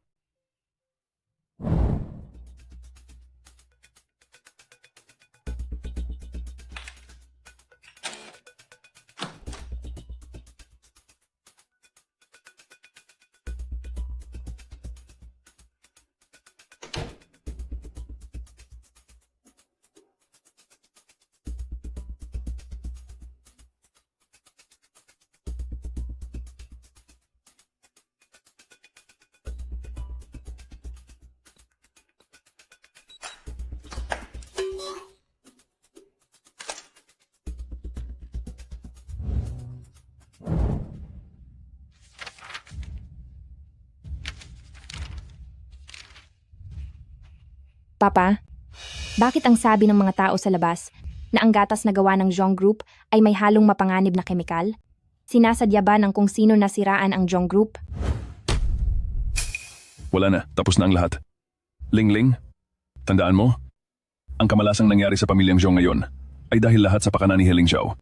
Ngayon ay umalis ka na ng bansa at bumalik ka na lang kapag ayos na ang lahat. Hindi. Hindi ako aalis.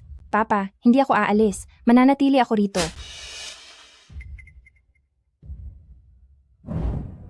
Ling-Ling, tandaan mo ito? Kapag nahanap mo ang formula na may opisyal na marka ng pamilyang He, mapapatunayan mo ang kawalang sala ng pamilyang Zhong, umalis ka na. Anong ginagawa mo?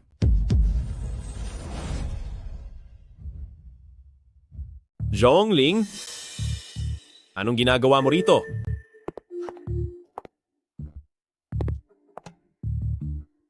Pinapunta ako rito ni Ling Zhao para maghanap ng ilang mga dokumento. Naghahanap ng mga dokumento? Naghahanap ka ng hindi binubuksan ng ilaw. Sinong niloloko mo? Sabihin mo, ano ba talaga ang kailangan mo? Narito lang talaga ako para sa mga dokumento. Bahala ka kung hindi ka maniniwala.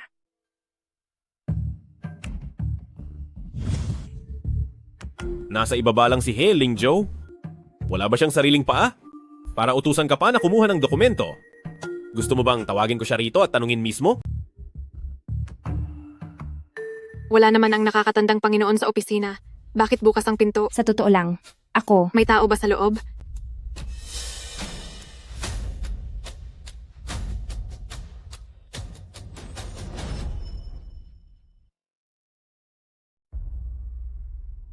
Nakapagtataka. Nakakita pa ako ng anino doon kanina.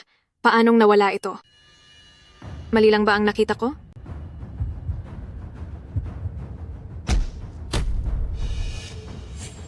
Sino iyan? Sino ang nandoon?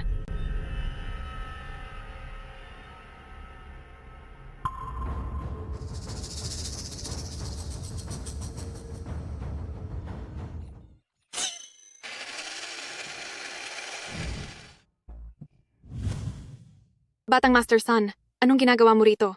Ang library ni panganay na Master ay bawal pasukin ng kahit sino. Ang kotseng laruan na binili ni Lolo ay gumulong papasok dito. Kung napaka-importante ng library ni Tio, bakit ito nakabukas? Sa susunod, sabihin mo kay Tio na ilak ng mabuti ang pinto. Sige po, tayo na.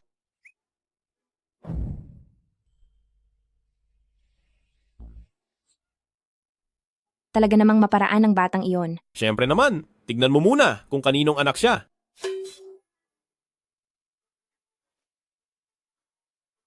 Nasaktan ka, dadalhin kita sa ospital. Huwag na po kayong mag-abala. Pangalawang kapatid.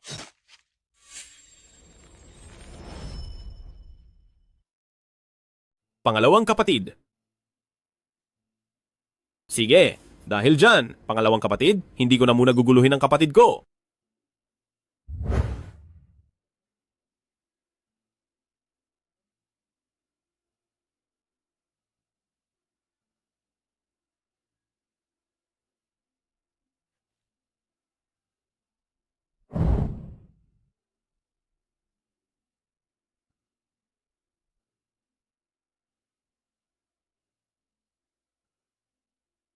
pumasok ka na rito at magpakita sa akin agad. Zhongling, kung wala kang awa, huwag mo akong sisisihin kung magiging malupit ako. President, kailangan niyo po bang palitan ng gamot niyo? Hindi naman masakit ito. Bakit kailangang palitan ng gamot? Ibigay mo itong medicine kit doon kay Zhong. Ibigay mo iyan sa taong iyon. Sabihin mo sa kanya, galing iyan sa akin, kay Hixiao. Hindi ba ayaw niya ng malasakit ko? Lalong gagawin ko iyon. Sandali. Sabihin mo na lang na galing iyan kay Healing Joe. Ngayong bumalik na si panganay na master, siguradong gusto kanyang tanggalin sa He Group. At isa pa si panganay na master, ay naging president din ng He Group sa loob ng ilang taon. Ang babaeng ito, si Binibining Luo, ay baka bahagi lang ng isang bitag gamit ang kagandahan. Huwag po kayong mahulog sa kanya. Sa tingin mo ba, posibleng ang bitag na ito ay para pala kay Healing Joe? Pagkatapos mong ihatid ang gamot, imbestigahan mo si Healing Zhao at ang mga ginawa niya noon sa He Group. Opo, sir.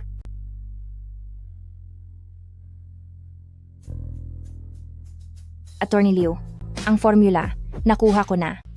Maaari na nating kasuhan ang He Group pati na si Healing Joe.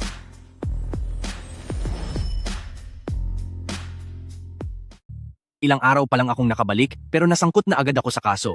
Napakalas-malas talaga. Siguradong ang walang hiyang si Hixiao na yan ang gumagawa ng kalokohan sa likod ko. Maliit na kaso lang naman yan, di ba? Huwag ka nang masyadong magalit, kumain ka muna ng agahan bago ka umalis. Wala na akong ganang kumain. Kapag nalaman ko at nalinaw ko na kung sinong tuso ang nagdemanda, talagang tatapusin ko siya.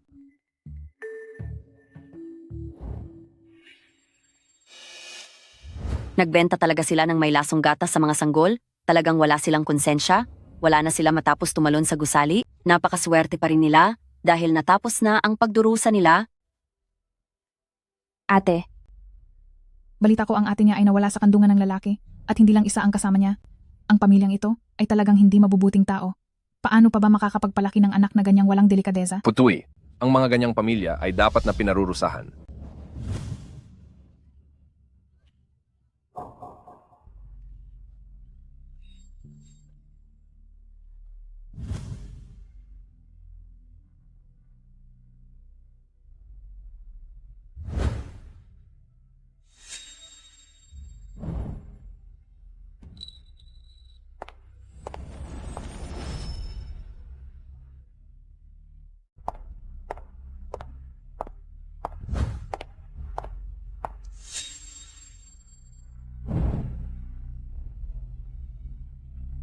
Miss Jong, nasilip na ang lahat ng ebidensyang nakalap sa loob ng 5 taon.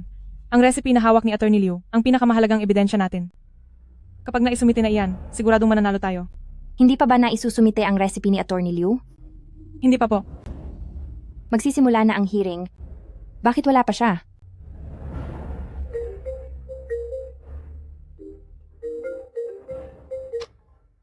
Attorney Liu. Hindi ako si Attorney Liu. Healing Zhao? Buti naman at kilala mo ako. Si Attorney Liu ngayon ay espesyal na panauhin ng aking kumpanyang Pamilyang He, kaya mag-isa ka na lang sa korte.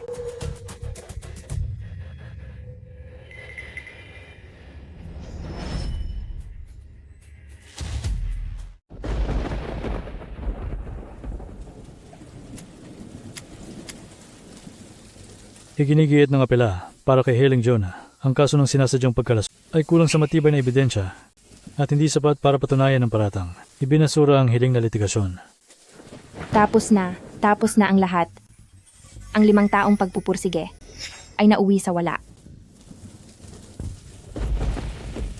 Healing Zhao. Dahil hindi ko na magagawang linisin ang pangalan ni Pamilyang Zhong, kung gayon, sabay tayong magdurusa.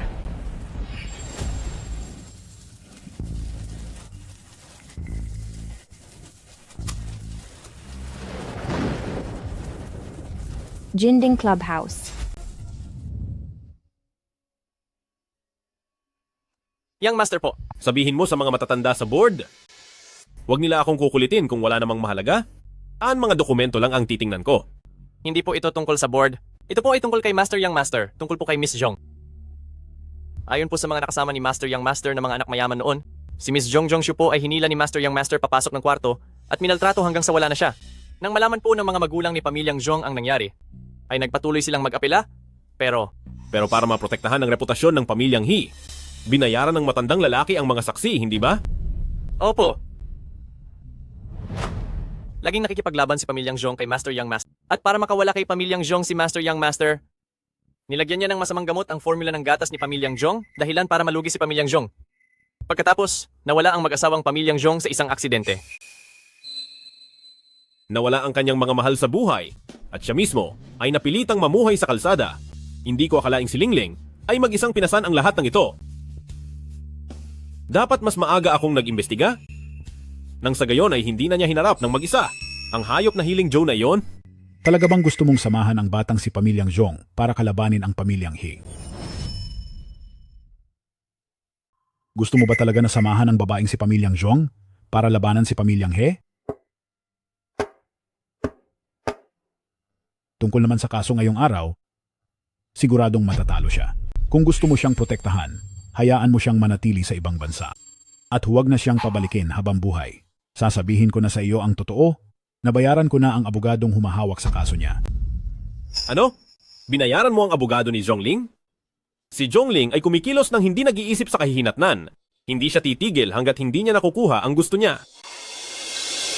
Bilisan nyo, hanapin nyo si Healing Joe para sa akin.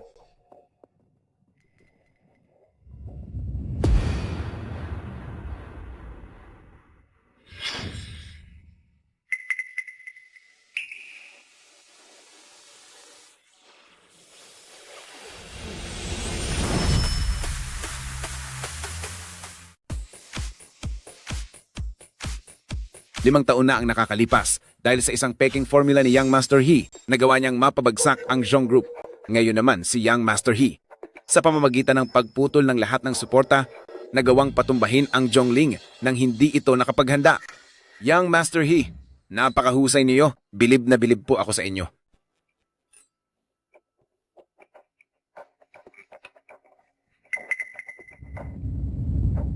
Ang mga talentong katulad mo ay bibihira na lang talaga. Kapag nakuha ko na ang He Group, gagawin kitang director ng legal department. Salamat po. Salamat po, Young Master He.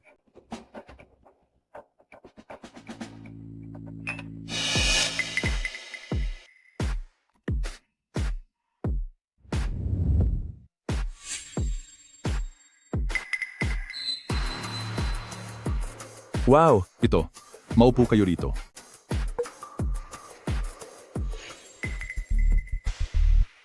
Young Master He, tingnan niyo po kung paano ito aayusin.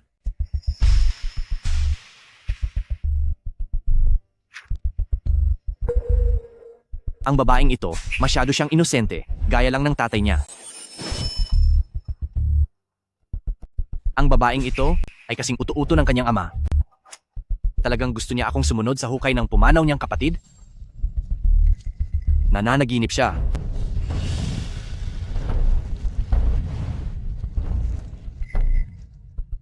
Noon, nagawa ko ng tapusin ang buhay ng mga magulang niya. Ngayon, kaya ko ring gawin na siya ay tuluyang mawala sa mundong ito.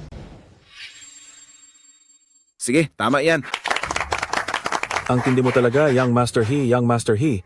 Nabalitaan ko noong una, kinalaban ni Zhong Group si Young Master He dahil daw ang kanilang panganay na anak na babae ay sikat na sikat, si Zhong Shu. Noon bilang isa sa mga pinakamagandang babae. Kamusta naman siya? Ikwento mo naman sa amin, boss. Siya ay tunay ngang isang napakagandang babae.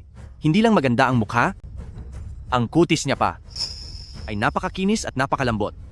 Sayang at hindi siya nakinig sa akin. Gusto ko pa sana siyang makasama ng mas matagal, ngunit sayang.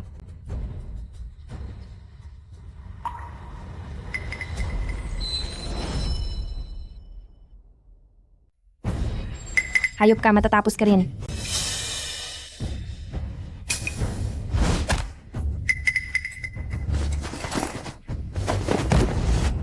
Walang hiya ka. Ang lakas ng loob mong saktan ako.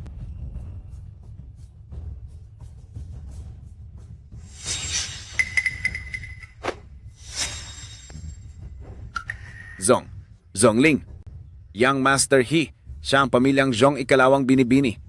Zhongling. Kaya naman pala, ikaw ang bata ni pamilyang Zhong. Hindi mo lang ako niloko, sinubukan mo pa akong tapusin. Pinahamak mo ang ate ko at pinilit mong tumalon ang mga magulang ko. Kulang pa ang saktan ka sa lahat ng ginawa mo. Gusto kitang pagbayarin sa lahat ng sobra-sobra. Bruha ka, sinubukan mo talaga akong saktan. Sige, dahil ikaw na mismo ang lumapit, paglalaruan kita ng husto.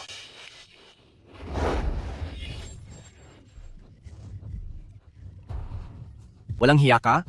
Nakuha mo pa akong kagat-kagatin.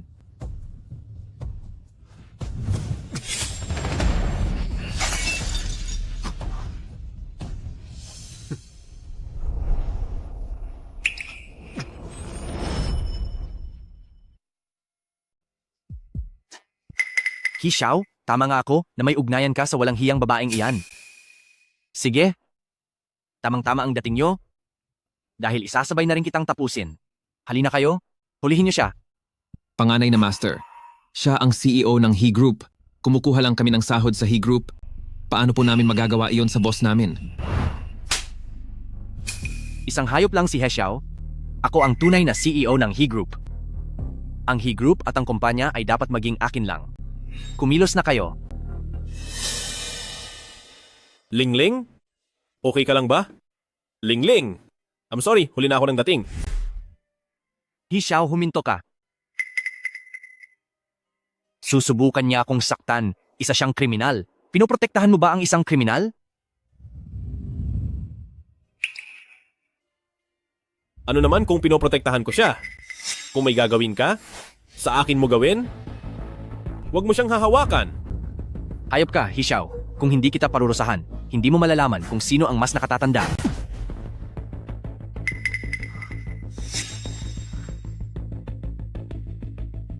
Hishaw. Hishaw, ako ang kuya mo? Bakit mo ito ginagawa sa akin? Isusumbong kita kay Lolo?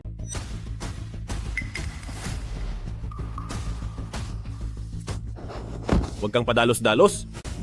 Pagbabayarin ko siya. Pagbabayarin ko siya. Huwag kang padalos-dalos. Pinagbayad niya ang pamilya ko. Hindi ko siya hahayaang makawala. Paparusahan ko siya. Healing Zhao. Lingling, huwag kang mag-alala. Ang galit na ito, ako mismo ang magpapabayad sa kanya para sa'yo. Tara na. Magbayad ka.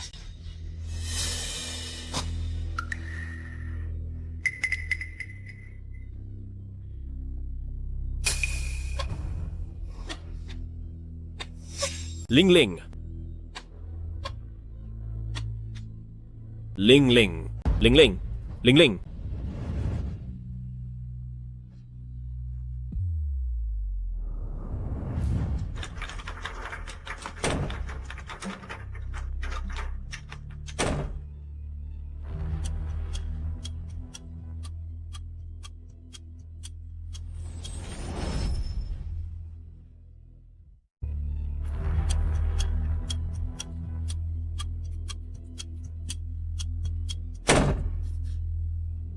Doktor, kumusta po ang asawa ko? Huwag kayong mag-alala. Ligtas na ang pasyente, pero mahina pa ang katawan niya. Kaya kailangan niya ng matinding pahinga.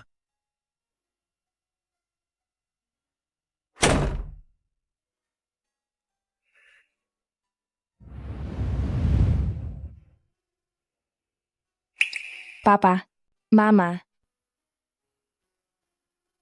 Ate.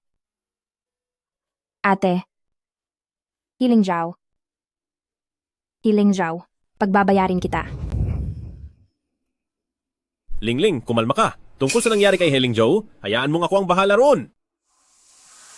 Ang hustisya para sa pamilya ko, bakit ko ipapaubaya sa iyo?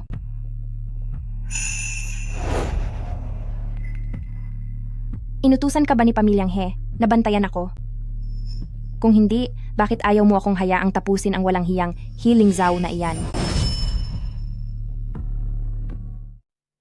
Plano mo bang ikulong ulit ako? Sinasabi ko sa iyo, huwag kang umasa. Kahit ibuwis ko pa ang buhay ko, sisiguraduhin kong matatapos si Healing Zhao. Lingling, Lingling, nagkakamali ka? Hindi iyon ang ibig kong sabihin. Hishaw, bitawan mo ako, Hishaw. Lingling, Lingling. Magpahinga ka muna. Kumalma ka muna.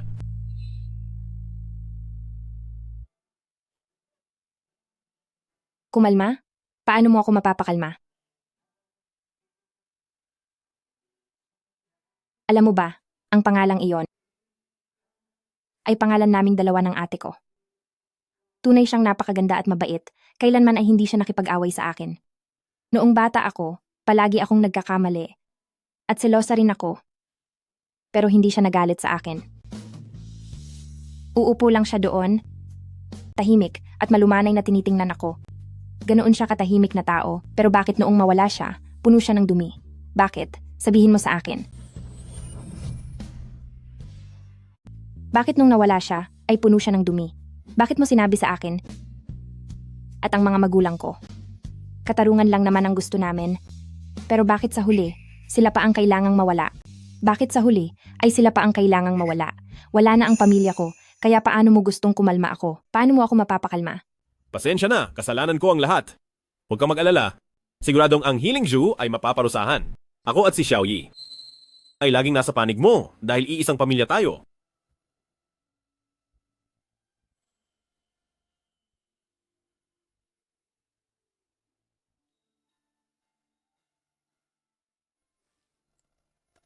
Lingling?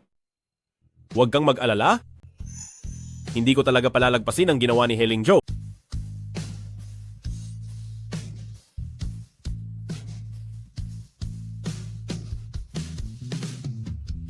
Mommy! Mommy! Mommy! Mommy, miss na miss ka na ni Xiaoyi. Mommy, miss na miss ka na po ni Xiaoyi. Xiaoyi, bakit mag-isa kang pumunta rito sa ospital? Halika, bubuhatin ka ni Daddy. May sakit ang mommy mo? Hindi siya pwedeng mapagod. Napakagaling ni Xiaoyi. Nakakaalis ka na ng mag-isa sa bahay. Pero bata pa si Xiaoyi, kaya hindi pa tamang lumabas ka nang walang kasama. Sa susunod, huwag mong kalimutang humingi ng tulong kay Asistenteng Lee. Maliwanag ba? Naku Daddy, napakamasalita mo naman po.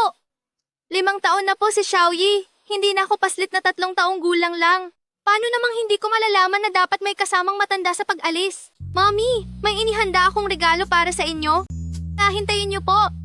Sige. Tingnan mo kung gaano kabait si Xiaoyi. Pangako, huwag mo nang uulitin ang ganoong kapahamakan. Sa problema nating matatanda, huwag nating isali ang bata. Huwag kang mag-alala. Kahit sino pa iyan, hindi ko hahayaang saktan nila si Xiaoyi.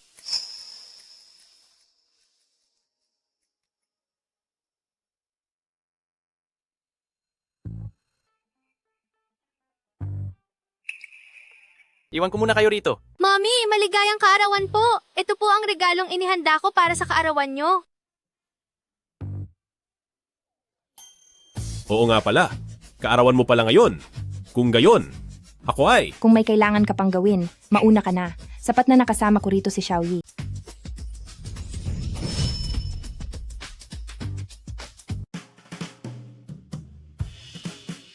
Napakalaki talagang tanga ni Daddy. Kailangan ko na naman siyang iligtas ulit.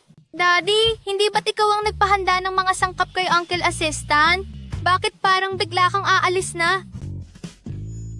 Oo nga pala. Sa iyong kaarawan, dapat may kaunting seremonya.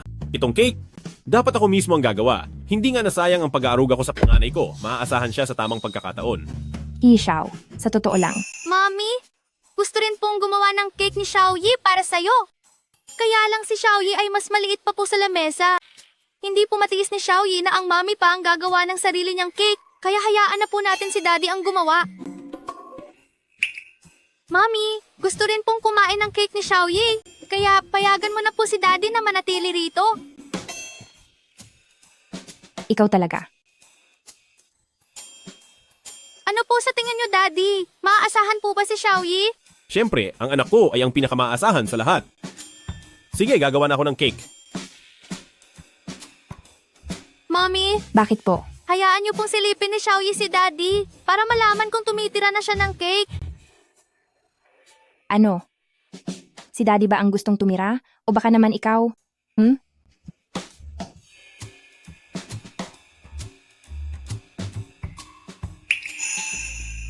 Sinunog na ni Healing Zhou ang recipe. Kung gusto nating makabawi, kailangan nating mag-isip ng ibang paraan. Ngayong mga panahong ito, kailangan na nating mabilisang tapusin ang relasyon natin sa kanila.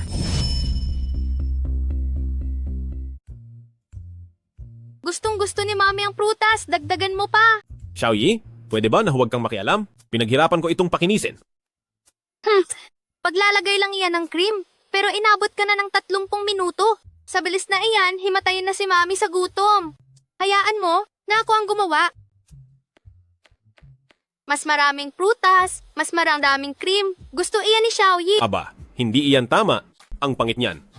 Paano naman kakainin ni Mami ang ganito kapangit na cake? Yahey! Tumukha ng pusa si Daddy. Xiaoyi. Meron ka na rin.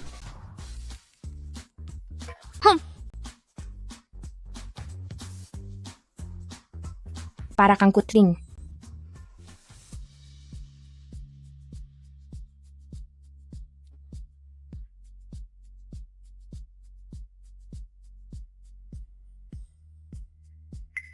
Antok na ba si Xiaoyi? Opo.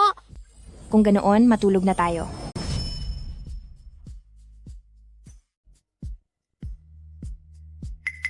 Antok na ba si Xiaoyi? Oo.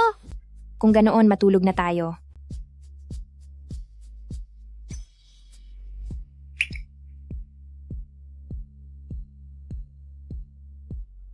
Hindi ko sinasadyang biruin siya. Hindi ko akalain na madali siyang mapikon sa biro. Xiao, umalis ka na. Mamaya pagising ni Xiaoyi. Magpapasundo ako para ibigay siya sa iyo. Simula ngayon, wag na tayong muling magkita. Bakit? Dahil galit ako sa pamilyang He. Galit ako sa bawat tao sa pamilyang He. Kung alam ko lang noon na galing ka sa pamilyang He, hinding-hindi ko isisilang si Ji.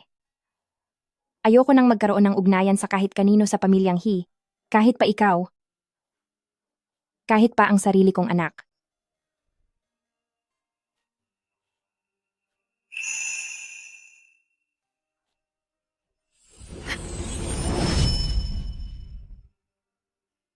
Daddy! Kain tayo ng cake! Pati sa panaginip si Xiao pa rin ang iniisip mo? Mukhang malaki na talaga ang tiwala mo kay Xiao. Kaya kampante na si Mommy. Naipaubaya ka sa kanya. Xiaoyi, si Mommy ay may napakahalagang bagay na kailangang gawin. Kapag wala na si Mommy, dapat makinig ka lagi kay Papa.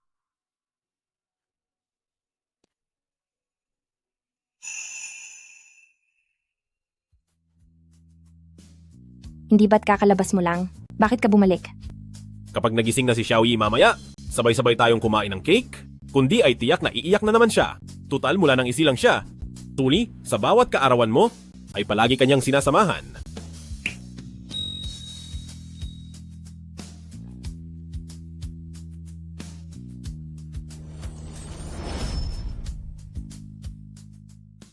Bawat birthday mo, palagi mo siyang kasama.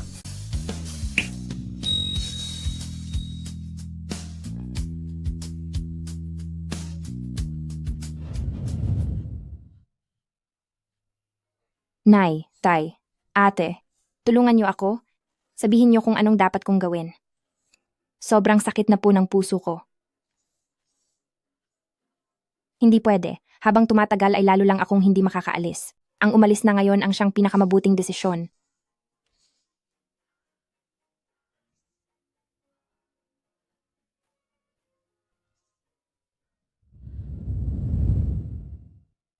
Malapit nang maluto ang pagkain, maupo ka muna doon sa hapag. O kaya naman, gaya ng dati, tabihan mo ako rito at panoorin mo akong magluto.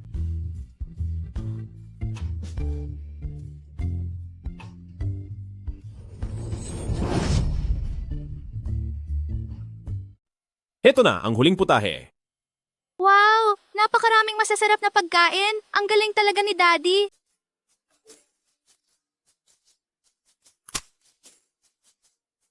Kumain muna kayo ni Xiaoyi. Babalik lang ako sandali sa mansyon.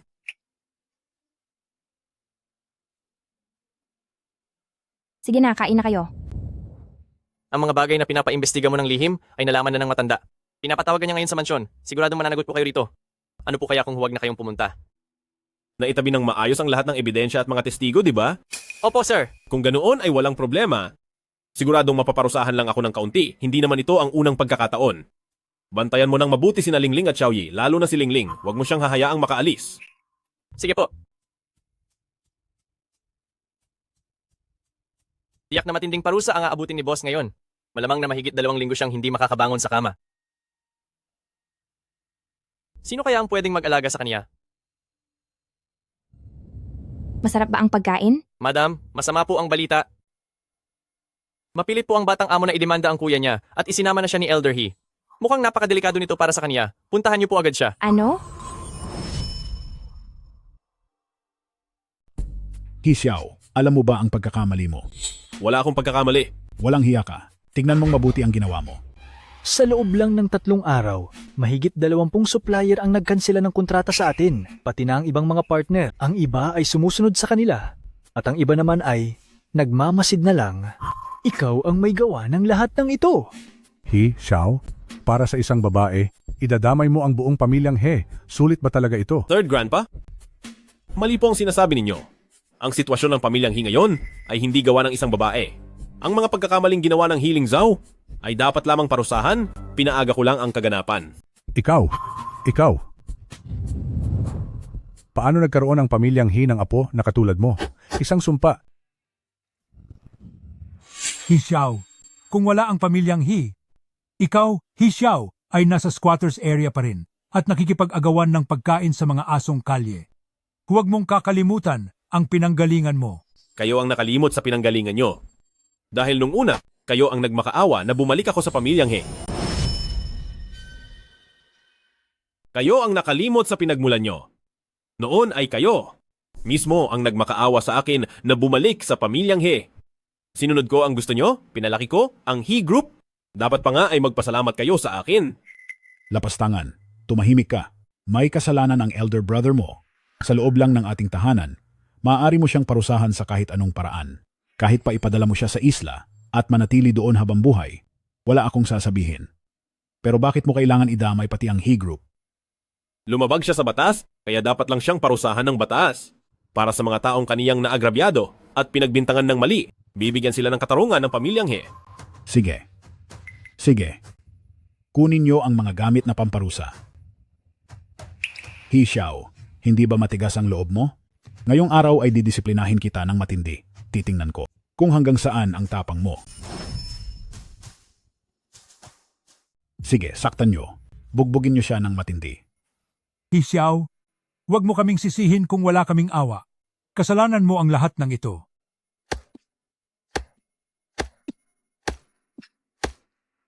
Tigil.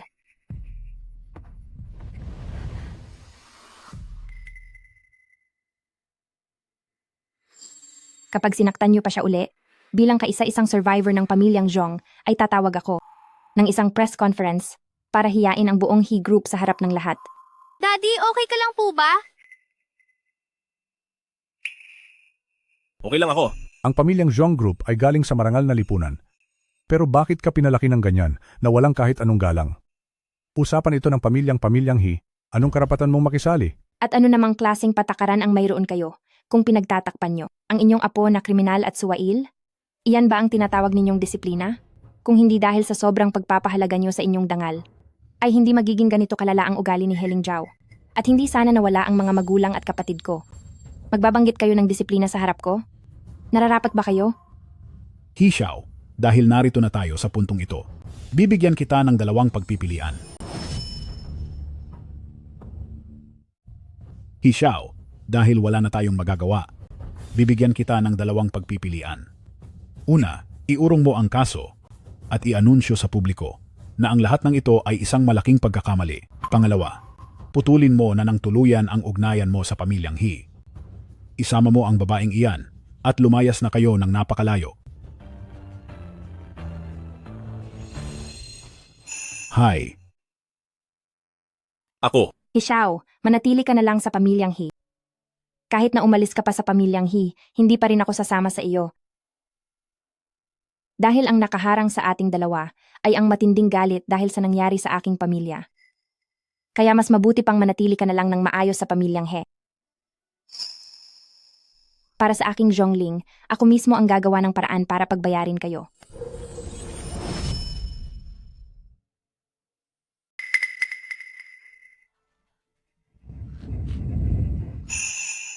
Alam ko na sinasabi mo ang mga bagay na ito dahil ayaw mo akong mailagay sa alanganin. Pero Lingling, ang una kong tahanan ay galing sa iyo.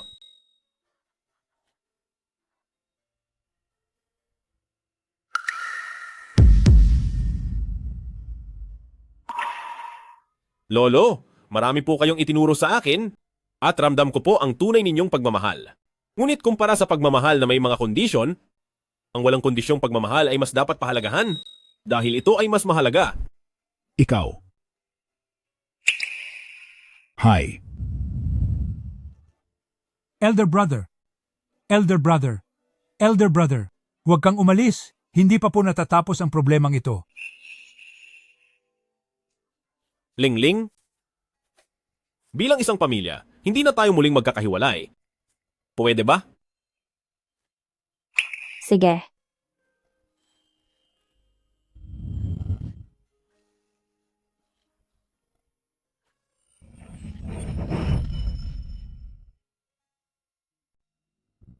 Binili ko na ang lugar na ito. Simula ngayon, ito na ang ating magiging tahanan. Daddy, kailangan ko na pong pumunta sa banyo. Narito na po ako. Narito na si Aling. Nag-shopping kami ni Mama ngayong araw at ibinili kita ng damit. Subukan mo, bilis kung bagay sa iyo. Bagay ba? Oo. Napakaganda mo.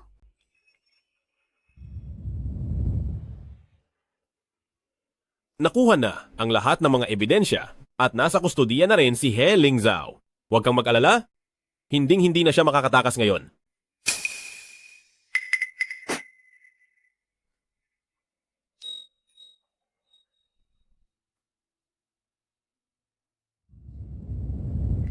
Zhongling, walang hiya ka? Hindi mo talaga ako tinatantanan? Pinahihirapan mo ako ng ganito. Maghintay ka lang.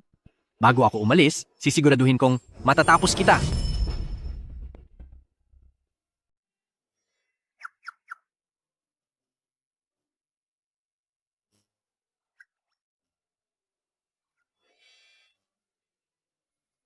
Matulog ka pa ng kaunti. Xiao! Dito lang natulog si Xiaoyi kagabi. Pero habang natutulog si Xiaoyi, ay binuhat niyo po siya paalis.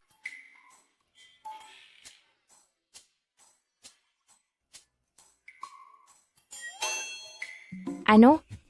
Xiaoyi, hindi ba't usapan natin? Pupunta tayo sa amusement park ngayon? Hindi tayo pwedeng mahuli. Bilisan mo at magbihis ka na. Naku! Ang napakahalagang bagay na ito, paano itong nakalimutan ni Xiaoyi? Mommy! Daddy! Magbihis na rin po kayo ng mabilis. Pupunta na tayo sa amusement park. Lingling? Napagod ako buong gabi? Pwede mo ba akong patawarin?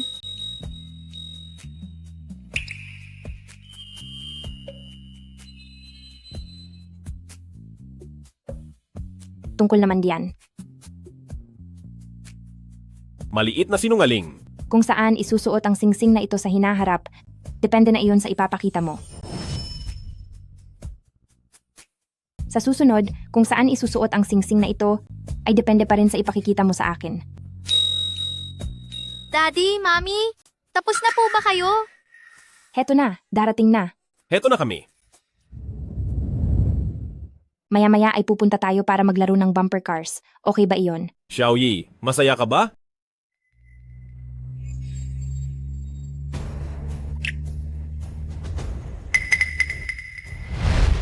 Bilis, umiwas ka.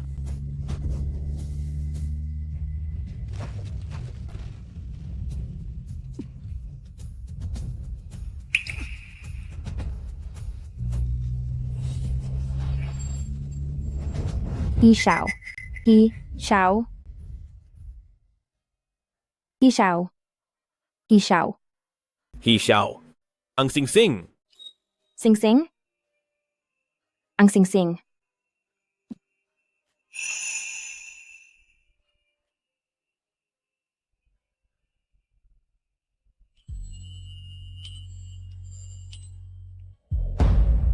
Xiao, hindi ka pwedeng mawala ng ganito na lang. Gusto ko na mabuhay ka.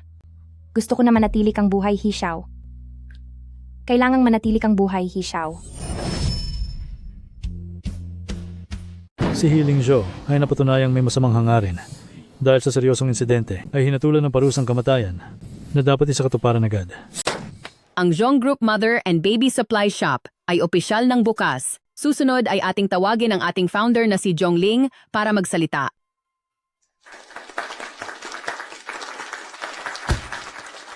Ang gatas ng Zhong Group ay dating paborito ng mga ina.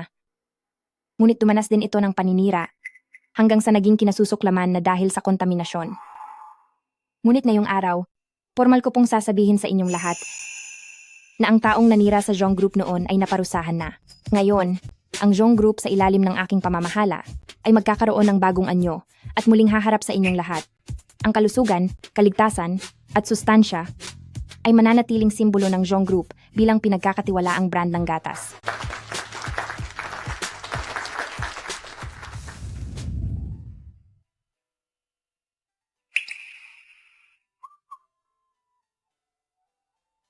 Daddy, may ibubulong ako sa inyo. Maraming dumating sa kumpanya ni Mami na mga gwapong binata. Ang gagwapo nila at mas bata pa sila kaysa sa inyo. Kapag nagpatuloy kayo sa pagtulog dito, maaagaw na si Mami ng iba.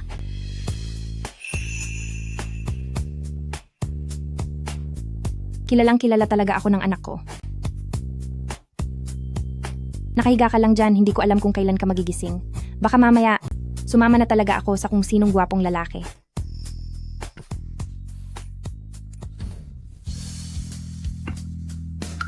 Daddy! Uncle Doctor, gising na po si Daddy! Lingling. Lingling? Sabi mo noon ay pananagutan mo ako?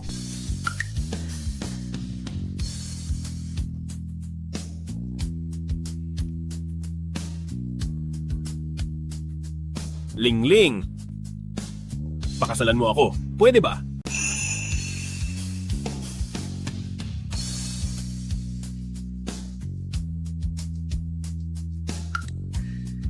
Sige,